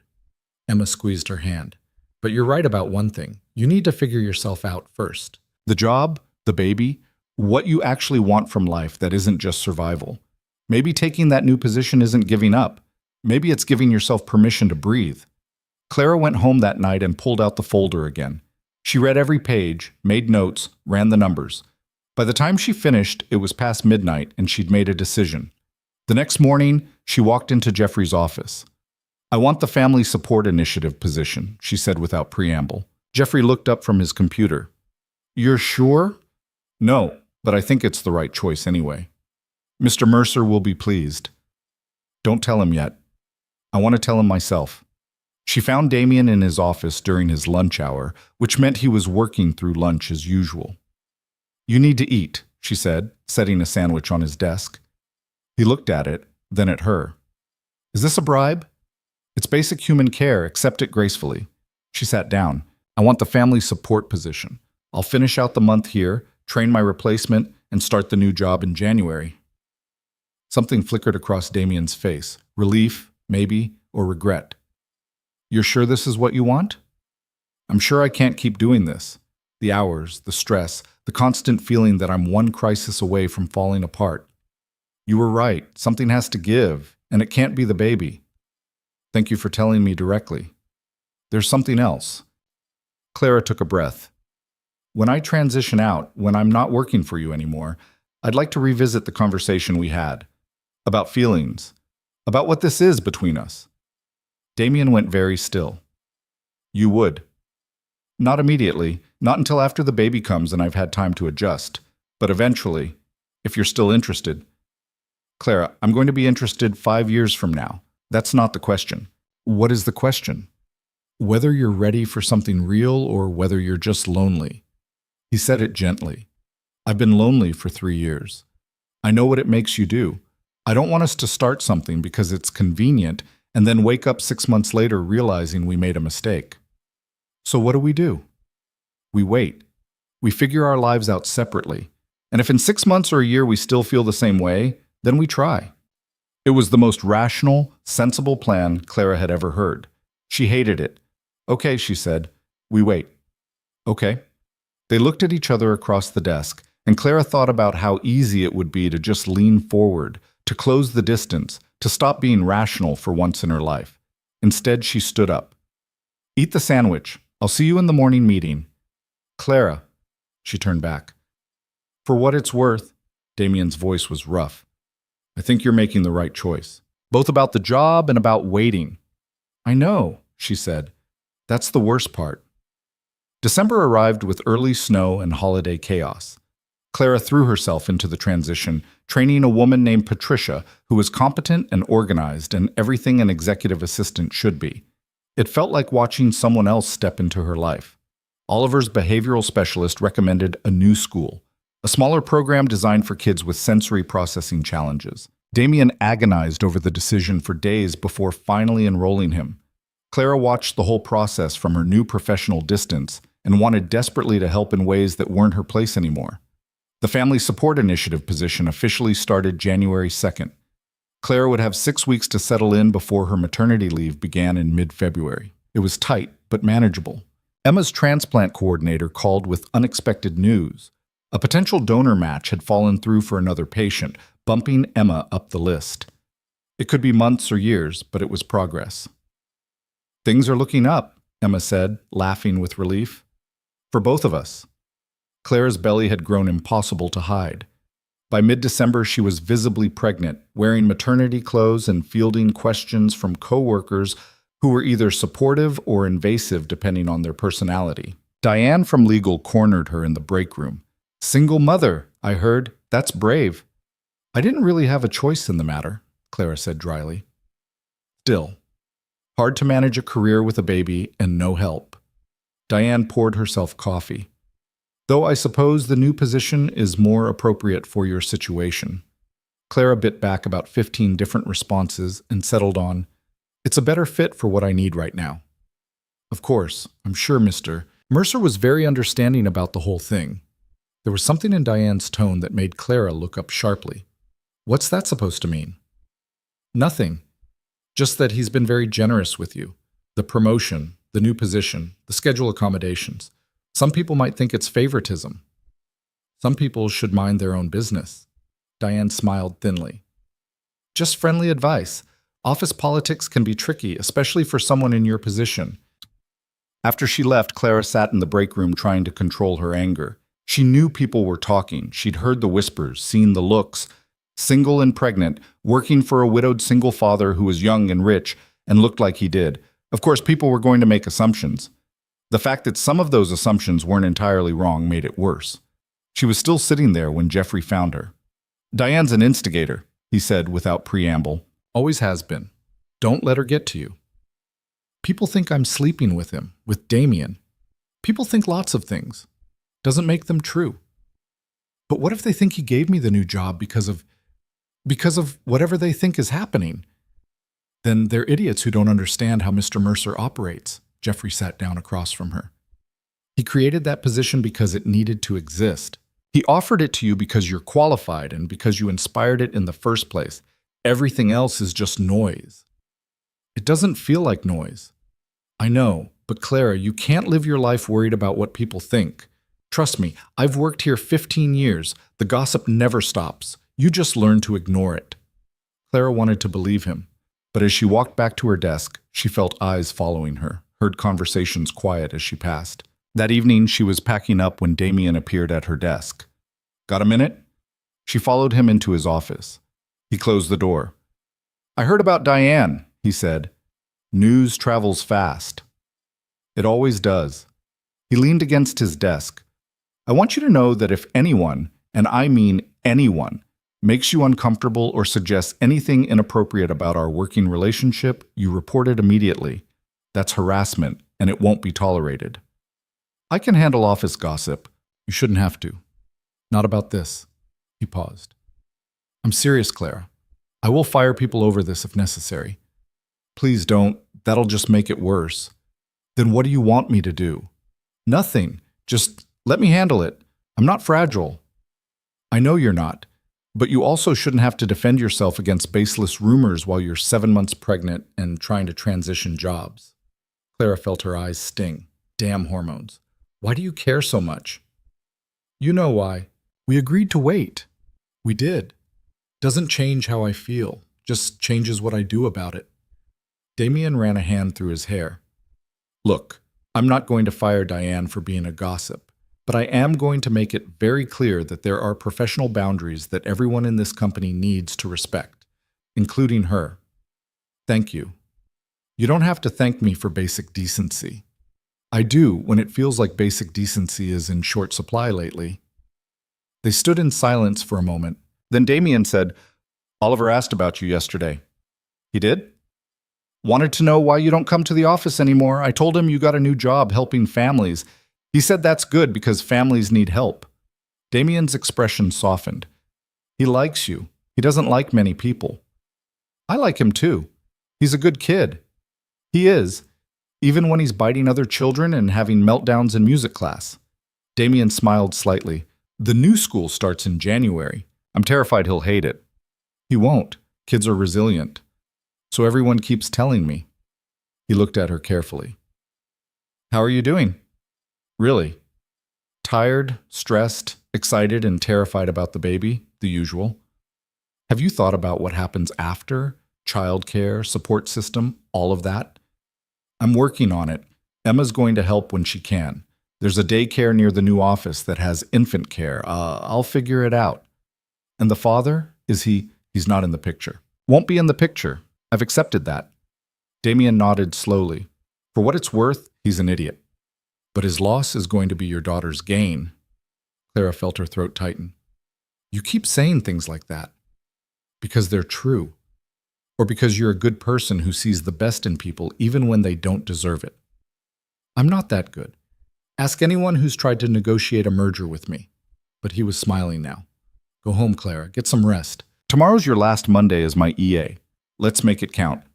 No pressure there. When have I ever pressured you? Clara laughed despite herself. Every single day since I started. Fair point. She left his office feeling lighter somehow. The gossip still stung. The future was still uncertain, but Damien believed in her. That had to count for something. Her last week as Damien's executive assistant passed in a blur of final tasks and handoff meetings. Patricia shadowed her everywhere, taking notes, asking questions, gradually assuming control of the chaos Clara had managed for months. On Friday afternoon, the office threw her a small party. There was cake, cards, a gift basket full of baby supplies that someone from HR had organized. People were kind, even Diane, who gave her a wrapped present and a tight smile. Damien made a brief appearance, thanking Clara formally for her work and wishing her well in her new role. It was professional and appropriate and absolutely killed her. After everyone left, Clara packed up her desk. Personal items, photos of Emma, the name placard that had made this feel real. She was putting the last box together when Damien appeared. Everyone gone? Just me left. He walked to her desk, pulled an envelope from his jacket. I didn't want to give you this in front of everyone. Clara opened it. Inside was a card with a simple message in Damien's precise handwriting. Thank you for everything. You made the impossible manageable. You made me remember what it feels like to hope. Whatever happens next, know that you changed my life. Below that was a check. Clara looked at the amount and her eyes went wide. Damien, this is too much. It's your bonus. Prorated for the time you worked in this role. You earned every penny. This is more than a year's salary. Oh, like I said, you earned it. He paused. There's something else. He handed her another envelope. This one contained documents. Legal documents. What is this? A trust fund. For your daughter. It's set up to cover her education, healthcare, anything she needs. You're the administrator, full control, no strings attached. Clara couldn't breathe. I can't accept this. Yes, you can, and you will, because that little girl deserves every advantage in life, and her mother shouldn't have to work herself to death to provide them. Damien, before you argue, Understand that this has nothing to do with us, with whatever feelings might exist between us. This is about making sure a child is taken care of. If I'd known about any employee in your situation, I'd do the same thing." He met her eyes. "That's not entirely true, but it should be. I'm working on that." Clara looked at the documents, at the amount specified in the trust, and felt tears streaming down her face. "I don't know what to say." "Say you'll use it. Say you'll let yourself have help for once." Damien stepped closer. "Clara, you've spent your whole life taking care of other people. Let someone take care of you for a change." She wanted to argue, wanted to refuse on principle, to prove she could do this alone. Instead, she said, "Thank you. It's everything. Thank you. You're welcome." They stood there in her empty workspace, surrounded by boxes and memories and all the things they weren't saying. "I should go," Clara said finally. "Emma's waiting." "Right, of course." Damien picked up her heaviest box. "I'll help you to your car." They rode the elevator down in silence, walked through the lobby where Clara had stood terrified on her first day, loaded boxes into her 10-year-old sedan that looked pathetic next to the luxury cars in the garage. "This is it," Clara said. "New chapter." "New chapter," Damien agreed. "You're going to do great things with the initiative. Those families are lucky to have you." "I hope so." "I know so." He hesitated, then, "Can I ask you something?" "Anything. In 6 months, when things are settled and you've had the baby and adjusted to the new job, will you still want to revisit this? Us?" Clara looked at him standing there in the concrete parking garage, looking vulnerable in a way she'd never seen before. "Yes," she said. "I think I will." "Good, because I'm not going anywhere." He stepped back, professional distance restored. "Take care of yourself, Clara, and congratulations on the new position." "Thank you for everything." She got in her car and drove away, watching him grow smaller in her rearview mirror. That weekend, Clara moved into a new apartment, a 2-bedroom in a better neighborhood that she could suddenly afford thanks to the bonus. Emma helped her unpack, exclaiming over the nursery furniture Clara had ordered, the changing table, the tiny clothes. "You're really doing this," Emma said. "You're going to be a mom." "Terrifying, right?" "Terrifying and amazing." Emma hugged her carefully, mindful of the belly between them. "I'm so proud of you." "I haven't done anything yet." "You've done everything. You saved my life. You're building a life for your daughter. You escaped that nightmare job." "It wasn't a nightmare. It was eating you alive. Don't romanticize it now that you're out." Clara thought about 70-hour weeks and missed dialysis appointments and collapsing at her desk. Emma wasn't wrong. "The new job starts Tuesday," Clara said. "I'm nervous." "You'll be great. You always are." Tuesday came too fast. Clara arrived at the Family Support Initiative offices, a bright, open space in a different building entirely. Her new team was small but dedicated. Her new boss, Richard, was a 60-year-old former social worker who actually left at 5:30 every day. "Work-life balance isn't optional here," he told Clara on her first day. "We're helping families find theirs. We can't do that if we're burning ourselves out." It felt like landing on a different planet. The work was good, meaningful in ways that reconciling expense reports had never been. Clara developed resource guides, coordinated with hospitals, interviewed families about their needs. She came home tired but not destroyed. She saw Damien occasionally in passing, meetings about the initiative, funding discussions, brief moments in hallways. They were polite, professional. It hurt every single time. January became February. Clara's due date loomed. She worked up until the day her water broke in the middle of a team meeting. Emma drove her to the hospital, holding her hand through contractions and breathing exercises, and the increasingly terrifying realization that this was actually happening. "You're doing great," Emma kept saying. "I'm dying. I'm literally dying." "You're not dying. You're having a baby." "Same thing." It wasn't the same thing. 16 hours of labor later, Clara held her daughter, tiny and perfect, and screaming at the injustice of being born. "She's beautiful," Emma whispered. She was. Dark hair, dark eyes, lungs like an opera singer. "What are you going to name her?" Clara looked down at her daughter and said the name she'd chosen weeks ago. "Grace. Her name is Grace." the hospital room filled with flowers over the next few days. From her coworkers, from Richard, from the Family Support Initiative team, and a massive arrangement from Damien with a card that read, "Congratulations, she's lucky to have you." Clara held the card and cried, which the nurses attributed to hormones but was really just everything crashing down at once.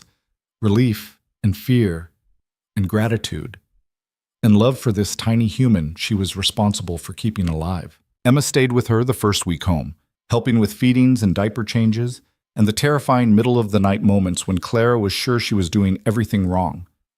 "You're not," Emma insisted. "Look at her. She's perfect." Grace was perfect. Also exhausting. Also the best thing Clara had ever done. Maternity leave stretched ahead. 16 weeks of learning to be a mother, of sleepless nights and tiny milestones. Clara had never been so tired or so happy in her life. In week 3, there was a knock on her door. Clara opened it to find Damien standing there with Oliver beside him, holding a wrapped present. "We're not staying," Damien said quickly. "I know you need rest, but Oliver wanted to bring the baby a gift, and I wanted to see if you were okay." "I'm okay, come in." Oliver walked straight to the bassinet where Grace was sleeping. He stared at her with serious eyes. "She's very small," he observed. "She is," Clara agreed. "Babies are small. Then they get bigger." He held out the present. "I brought her a car. Dad said she can't play with it yet, but she will someday." Clara unwrapped it to find a small red sedan, one of Oliver's cars from his collection. "This is very special," she said. "Are you sure you want to give it to her?" "She needs toys. I have lots." He went back to staring at Grace. "Does she cry a lot?" "Sometimes." "I cry sometimes too. Dad says that's okay." "Your dad's right." Oliver nodded, satisfied, and went back to examining Grace like she was a particularly interesting puzzle. Damien caught Clara's eye. "How are you really?" "Exhausted, terrified, happy." "Good. That sounds right." He paused. "If you need anything—" "I know. Thank you." "The trust fund is active. The account information is in the documents I gave you." "I remember." They stood in awkward silence while Oliver narrated Grace's features in a quiet monotone. "We should go," Damien said. "Let you rest." "Okay." "Oliver, say goodbye." "Goodbye, baby Grace. I'll see you when you're bigger and can play with cars." Oliver headed for the door without looking back. Damien lingered. "She's beautiful, Clara. You did good." "Thanks." He looked like he wanted to say more. Instead, he just nodded and followed his son out. After they left, Clara sat holding Grace and Oliver's red car and tried not to think about how much she'd wanted Damien to stay. The weeks passed in a blur of feedings and sleep deprivation, and tiny moments of joy. Emma visited constantly, falling completely in love with her niece. Clara's maternity leave flew by faster than she'd thought possible. And through it all, Damien checked in via text. Never intrusive, just brief messages asking how she was doing, if she needed anything, letting her know he was there if she wanted him. Clara never knew how to respond, so she kept it simple.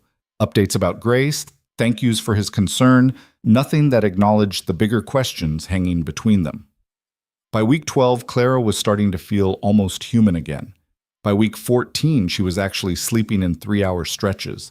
By week 16, she was almost ready to think about going back to work. Her phone rang on a Saturday afternoon. "Damien." "Hey," she answered. "Hey, bad time?" "Grace is actually napping. I have approximately 20 minutes of freedom. Then I'll be quick. I wanted to ask you something." "Okay." "It's been 4 months since you left my office. 4 months since we agreed to wait and figure our lives out separately." He paused. "Have you figured yours out?" Clara looked around her apartment, the bassinet, the toys, the chaos of new motherhood.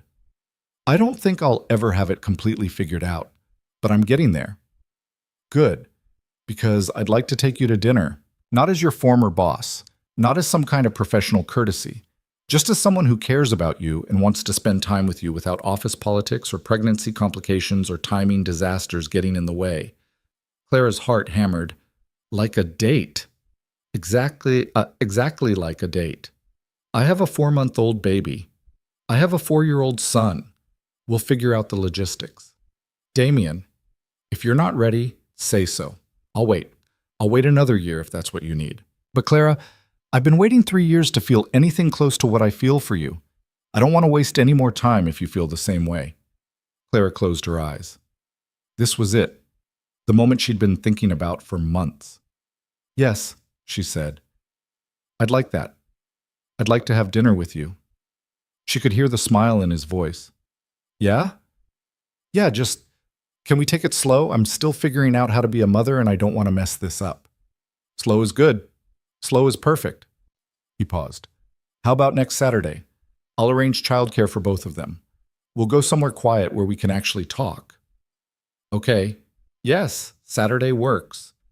After they hung up, Clara sat very still, processing what had just happened.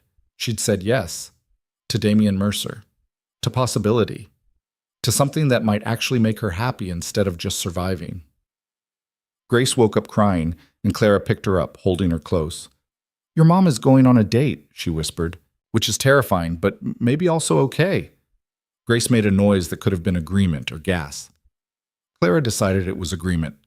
Outside her window, the city stretched on forever, full of people and possibilities and futures that hadn't been written yet.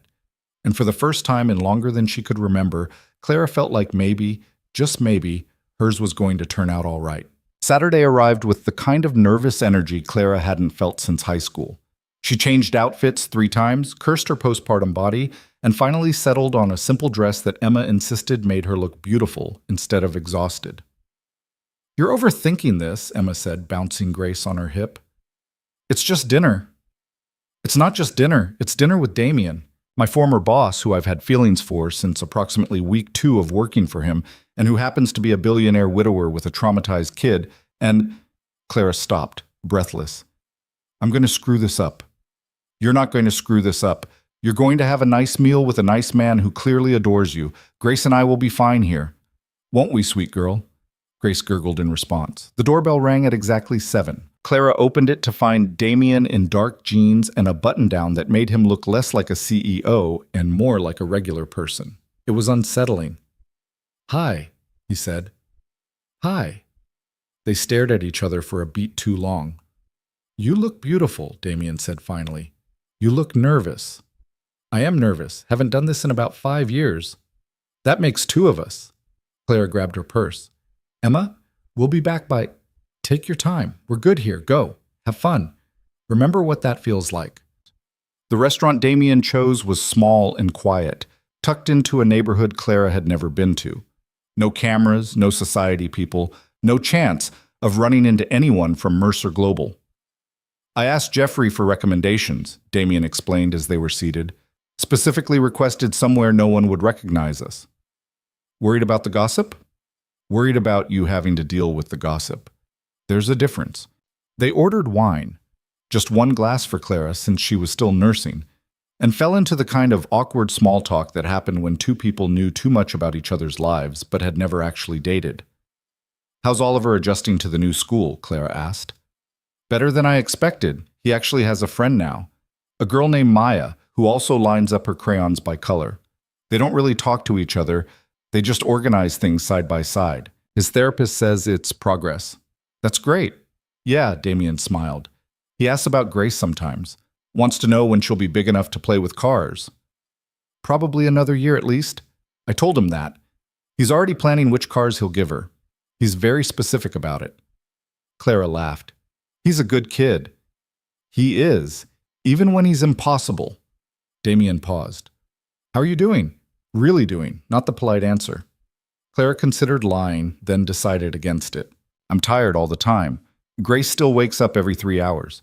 I love her more than I thought it was possible to love anything, but I also sometimes miss sleeping through the night and having thoughts that aren't about feeding schedules and diaper rashes. Is that terrible? That's honest. And no, it's not terrible. It's called being a parent. He leaned forward slightly. It gets easier. Not easy, but easier. Oliver didn't sleep through the night until he was 18 months old. I thought I was going to lose my mind. How did you manage it alone? Badly at first. I had Lydia for the practical stuff, but the emotional weight of it, that was all mine. Being responsible for keeping this tiny human alive when I could barely keep myself together. He shook his head. The first year was the hardest year of my life. Harder than losing Isabel, if I'm being honest. Because grief you can process, but a screaming infant who needs you constantly while you're trying to figure out how to function, that's a different kind of hell. Does it make me a bad mother that I'm relieved someone else understands that? It makes you human, and for the record, you're not a bad mother. You're exactly the kind of mother Grace needs. Their food arrived, and the conversation shifted to easier topics. Work, Emma's improving health, the Family Support Initiative's first major success story, a single father who'd gotten help managing his daughter's cancer treatment. That program exists because of you, Damien said. You know that, right? Your story, what you went through with Emma, that's what made me realize how badly it was needed. I was just trying to survive. Exactly. And nobody should have to just survive when they're already dealing with impossible circumstances. He met her eyes. You changed how I see the world, Clara.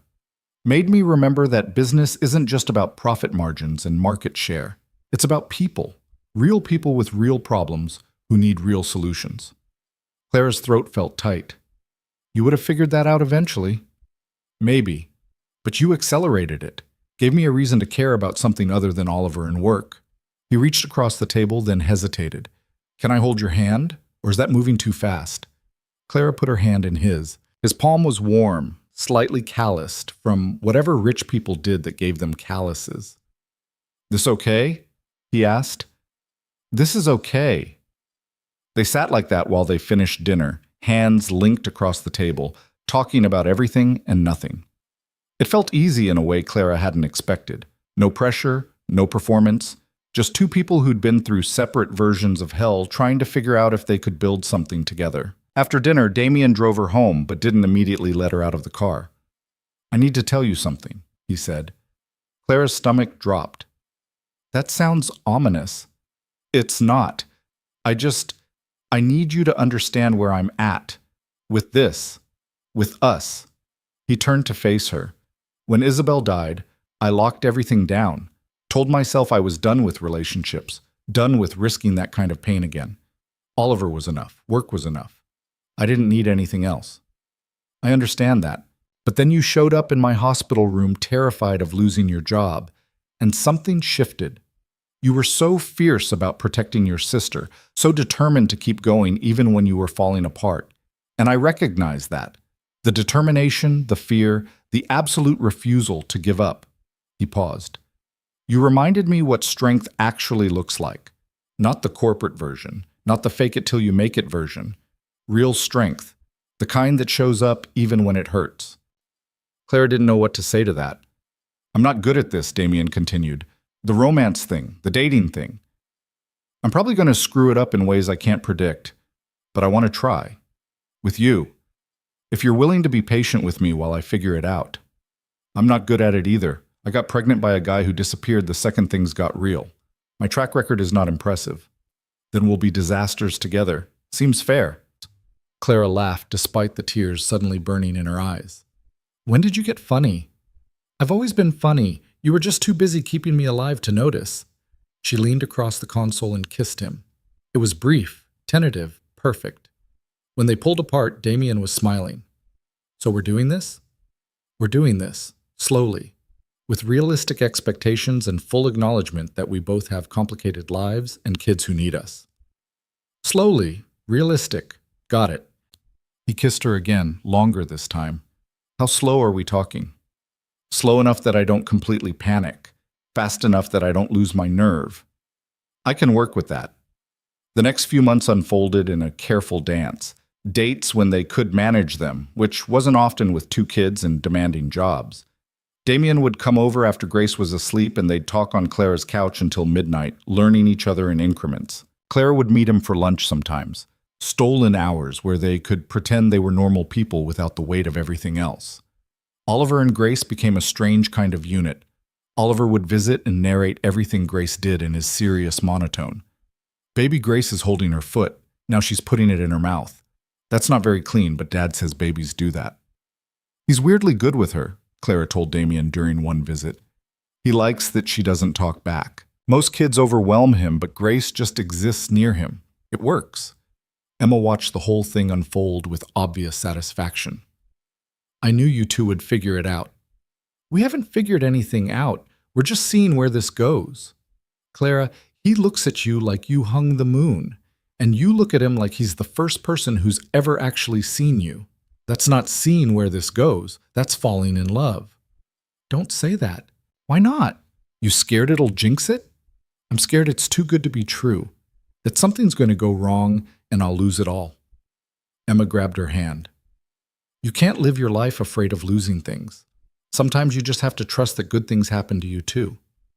But trusting good things was hard when you'd spent your whole life braced for disaster. The breakthrough came in July, 6 months after their first date. Damien invited Clara and Grace to his place for the first time, a huge step given how private he was about his home. The penthouse was exactly what Clara expected. Expensive, beautiful, sterile. Except for Oliver's room, which was chaos personified. Cars everywhere, organized into elaborate systems only he understood. Sorry about the mess, Damien said. I've given up trying to make him put things away. It's not mess, it's a system. That's what his therapist says. They had dinner, takeout because neither of them could cook worth a damn, while Oliver showed Grace his car collection and Grace drooled enthusiastically on everything. After the kids were in bed, Clara found Damien standing at the windows overlooking the city. You okay? She asked. I was just thinking about the first time I brought someone here who wasn't staff or family. He glanced at her. Isabel and I bought this place right after we got married. She decorated it, picked every piece of furniture, every painting. And after she died, I couldn't change anything. It felt like erasing her. You don't have to change it. I know, but I think I want to. Not to erase her, but to make space for something new, for a future that includes more than just survival. He turned to face Clara fully. I want you to feel comfortable here, you and Grace. I want this to feel like somewhere you could belong, not just somewhere you're visiting. Clara's heart was hammering. Damien, what are you saying? I'm saying I love you. I'm saying I've been in love with you since you told me off for not eating lunch and looked at me like I was a regular person instead of a CEO who could fire you. I'm saying I want this, us to be real, not just dates and stolen moments, but an actual life together. I have a baby who isn't yours. I have a son who barely tolerates most people and thinks Grace is the most interesting thing he's encountered since he discovered cars. They're already a unit. We're just catching up to what they already know. This is fast. We've been dancing around each other for over a year. That's not fast, that's glacial. He stepped closer. But if you need more time, I'll wait. I'm good at waiting. Clara thought about all the reasons this could go wrong. The logistics, the complications, the very real possibility that she'd screw this up like she'd screwed up everything else. Then she thought about Grace growing up with a father figure who'd chosen to love her, about Oliver having a mother figure who understood what it meant to fight for family, about herself, finally letting someone else share the weight instead of carrying it all alone. I love you too, she said. I'm terrified and I have no idea how to do this, but I love you. Damien kissed her like he'd been waiting his whole life to hear those words. So where do we go from here? Clara asked when they came up for air. Wherever we want, together. No more doing this alone. The rest happened in pieces. Clara and Grace started spending weekends at Damien's place, then weekdays. Then it felt silly to maintain 2 apartments when they were basically living together anyway. Emma's transplant came through in September, a perfect match from a donor in Nevada. The surgery was successful, her recovery steady. She cried when Clara told her she was moving in with Damien. I'm not abandoning you, Clara said quickly. I know. I'm crying because I'm happy, you idiot. You deserve this. You've always deserved this. The Family Support Initiative expanded to 15 cities. Clara ran it with the same fierce determination she'd brought to everything else, but now with the resources and support to actually make a difference. The program helped thousands of families that first year alone. Oliver started kindergarten at his special school and thrived. He still had hard days, still struggled with changes and loud noises, but he had tools now. And he had Grace, who he'd appointed himself the protector of. Someone has to watch her, he explained seriously. She's very small and doesn't understand about cars yet.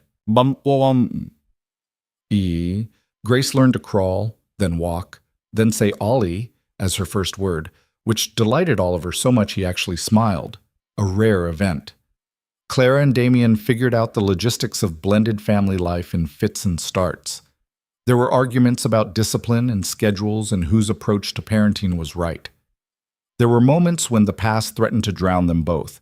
Isabel's memory, the father who'd abandoned Grace, the trauma neither of them had fully processed. But there were also mornings when Clara woke up to find Damien already up with Grace, feeding her breakfast and making Oliver's lunch simultaneously. There were evenings when all four of them piled on the couch, kids pressed between them, watching movies that Oliver narrated in real time. There were small moments that added up to a life. One evening in December, almost exactly 2 years after Clara had collapsed at her desk, Damien came home from work carrying a small box. "What's that?" Clara asked, immediately suspicious. "Open it." Inside was a key. Not just any key, an old-fashioned brass key that looked like it belonged to a fairy tale. "What's this for?"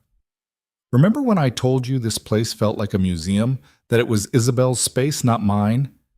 Damien sat beside her. "I've been working with a designer. Nothing dramatic, just changes. Small things that make it feel like ours instead of hers. And I wanted you to have this." "It's symbolic. I know it's cheesy, but it's perfect," Clara interrupted. "It's completely perfect." "There's something else." Damien looked nervous in a way she rarely saw. "I know we've only been officially together a year. I know this is fast by normal standards. But Clara, nothing about us has ever been normal. We started with you unconscious in a hospital and me making terrible decisions about employee boundaries. We've already done everything backwards. Where are you going with this?" He pulled out another box. Smaller. The kind that made Clara's breath catch. "I'm going somewhere terrifying. But I'm asking anyway." He opened the box to reveal a simple ring. Elegant, understated, perfect. "Marry me. Not because it makes sense or because it's the right time, but because I can't imagine my life without you in it. Because you and Grace are already family. Because I want to make this official in every possible way." Clara stared at the ring, her mind racing. This was insane. They'd barely been together a year. She was still figuring out how to be a mother. There were so many reasons to say no, to wait, to be sensible. "Yes," she heard herself say. "Yes? Yes, I'll marry you. Because you're right, nothing about us has been normal, and I'm tired of waiting for the other shoe to drop. I'm tired of being afraid that good things don't happen to people like me. So yes, absolutely yes." Damien slid the ring onto her finger and kissed her hard enough to make her forget every reason this might be a bad idea. They told the kids the next morning over breakfast. Oliver processed it with his usual seriousness. "Married means you live together always," he said. "That's right," Damien confirmed. "We already live together always." "Yes, but now it's official." Oliver considered this. "Does Grace become my real sister?" Claire's throat tightened. "She's already your real sister. The wedding just makes it official on paper." "Okay, that's good. Someone needs to teach her about cars, and I'm the best choice." He went back to his cereal like they'd just discussed the weather. Grace, oblivious at 18 months old, just banged her spoon on the high chair tray and yelled, "Ollie!" repeatedly until he gave her attention. They got married 3 months later in a small ceremony at the same venue where the gala had been held. A deliberate choice, Damien explained, to reclaim a space that had once been only about grief. Emma was Clara's maid of honor, healthy and strong and crying through the entire ceremony. Jeffrey was Damien's best man, looking satisfied in a way that suggested he'd been planning this outcome from the beginning. Oliver was the ring bearer. He performed his duties with the utmost seriousness, walking down the aisle at exactly the pace he'd practiced, cars clutched in his free hand for emotional support. Grace was the flower girl, which mostly meant Emma carried her down the aisle, while she threw petals in completely random directions and laughed hysterically. And Clara, standing at the altar, watching her impossible family assemble, felt something she hadn't felt in years. Hope. Not the desperate kind that came from having no other choice, but the real kind. The kind that believed good things could last. "You ready?" Damien whispered when she reached him. "I've been ready since you showed up at my hospital bed and offered me a way out." That wasn't the romantic beginning. It was perfect. Everything about us has been perfect in the most backwards, chaotic way possible. The ceremony was brief, They'd both been through enough to know that the words mattered less than the commitment behind them. When the officiant pronounced them married, Oliver announced, "You can kiss now," before anyone else could, and the entire room laughed. The reception was small: family, close friends, key people from Mercer Global who'd supported them through everything. Isabel's parents were there, looking older but genuinely happy for Damien in a way that made Clara's eyes sting. "She would have liked you," Mrs. Richardson told Clara during dinner. "Isabel. She would have appreciated how fierce you are, how you don't let Damien hide behind work." "I appreciate that," Clara said carefully. "I know this can't be easy for you." "It's not, but it's right. Damien's been in stasis for 3 years. You brought him back to life. That's worth celebrating." The evening wound down with Oliver falling asleep in a chair, Grace passed out in Emma's arms, and Clara and Damien swaying on the dance floor to music neither of them was really hearing. "Mrs. Mercer," Damien said against her hair, "still sounds weird." "You'll get used to it." "Will I?" "Probably not, but that's okay too." They swayed in silence for a moment. Then Clara said, "I need to tell you something." "Should I be worried?" "I'm pregnant." Damien stopped moving. "What?" "About 8 weeks. I found out yesterday. Was going to tell you after the wedding, but..." She shrugged. Seemed relevant. "Clara." His voice was rough. "Are you serious?" "Completely serious. Surprise?" He picked her up and spun her around, laughing in a way Clara had never heard before. Pure, unfiltered joy. "We're having a baby," he said when he set her down. "We're having a baby. Is that okay? I know we just got married and things are already complicated. It's perfect. It's absolutely perfect." He kissed her. Another baby. A little sibling for Oliver and Grace. Someone who'll grow up knowing both their parents wanted them from the start. Clara felt tears streaming down her face. Happy tears this time. Not stressed or scared or overwhelmed. Just happy. "I love you," she said. "I love you too. Both of you." He put his hand on her still flat stomach. "All of you." The months that followed were easier than Clara's first pregnancy in every way that mattered. She had support now, Damien taking the middle-of-the-night runs for pickles and ice cream, Emma helping with Grace when Clara was too tired to function, even Oliver being weirdly helpful in his own way.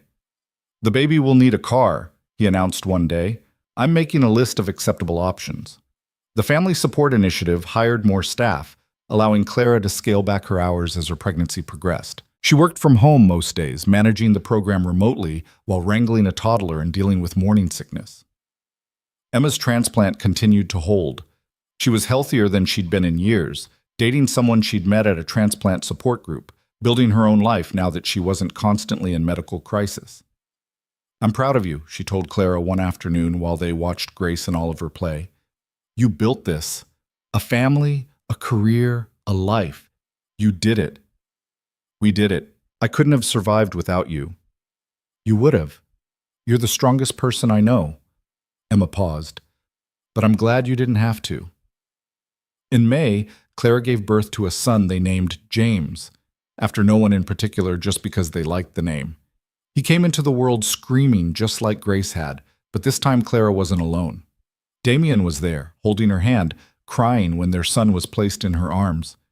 "He's perfect," Damien whispered. "He's going to have Oliver's eyes. Poor kid." They brought James home to a house full of people who loved him. Oliver was fascinated, carefully touching the baby's tiny hands and explaining to Grace that she needed to be gentle. "Babies are fragile," he said seriously. "We have to protect them." Grace, now 2 years old and fully committed to chaos, nodded solemnly and then immediately tried to put a toy car in James's bassinet so he won't be lonely.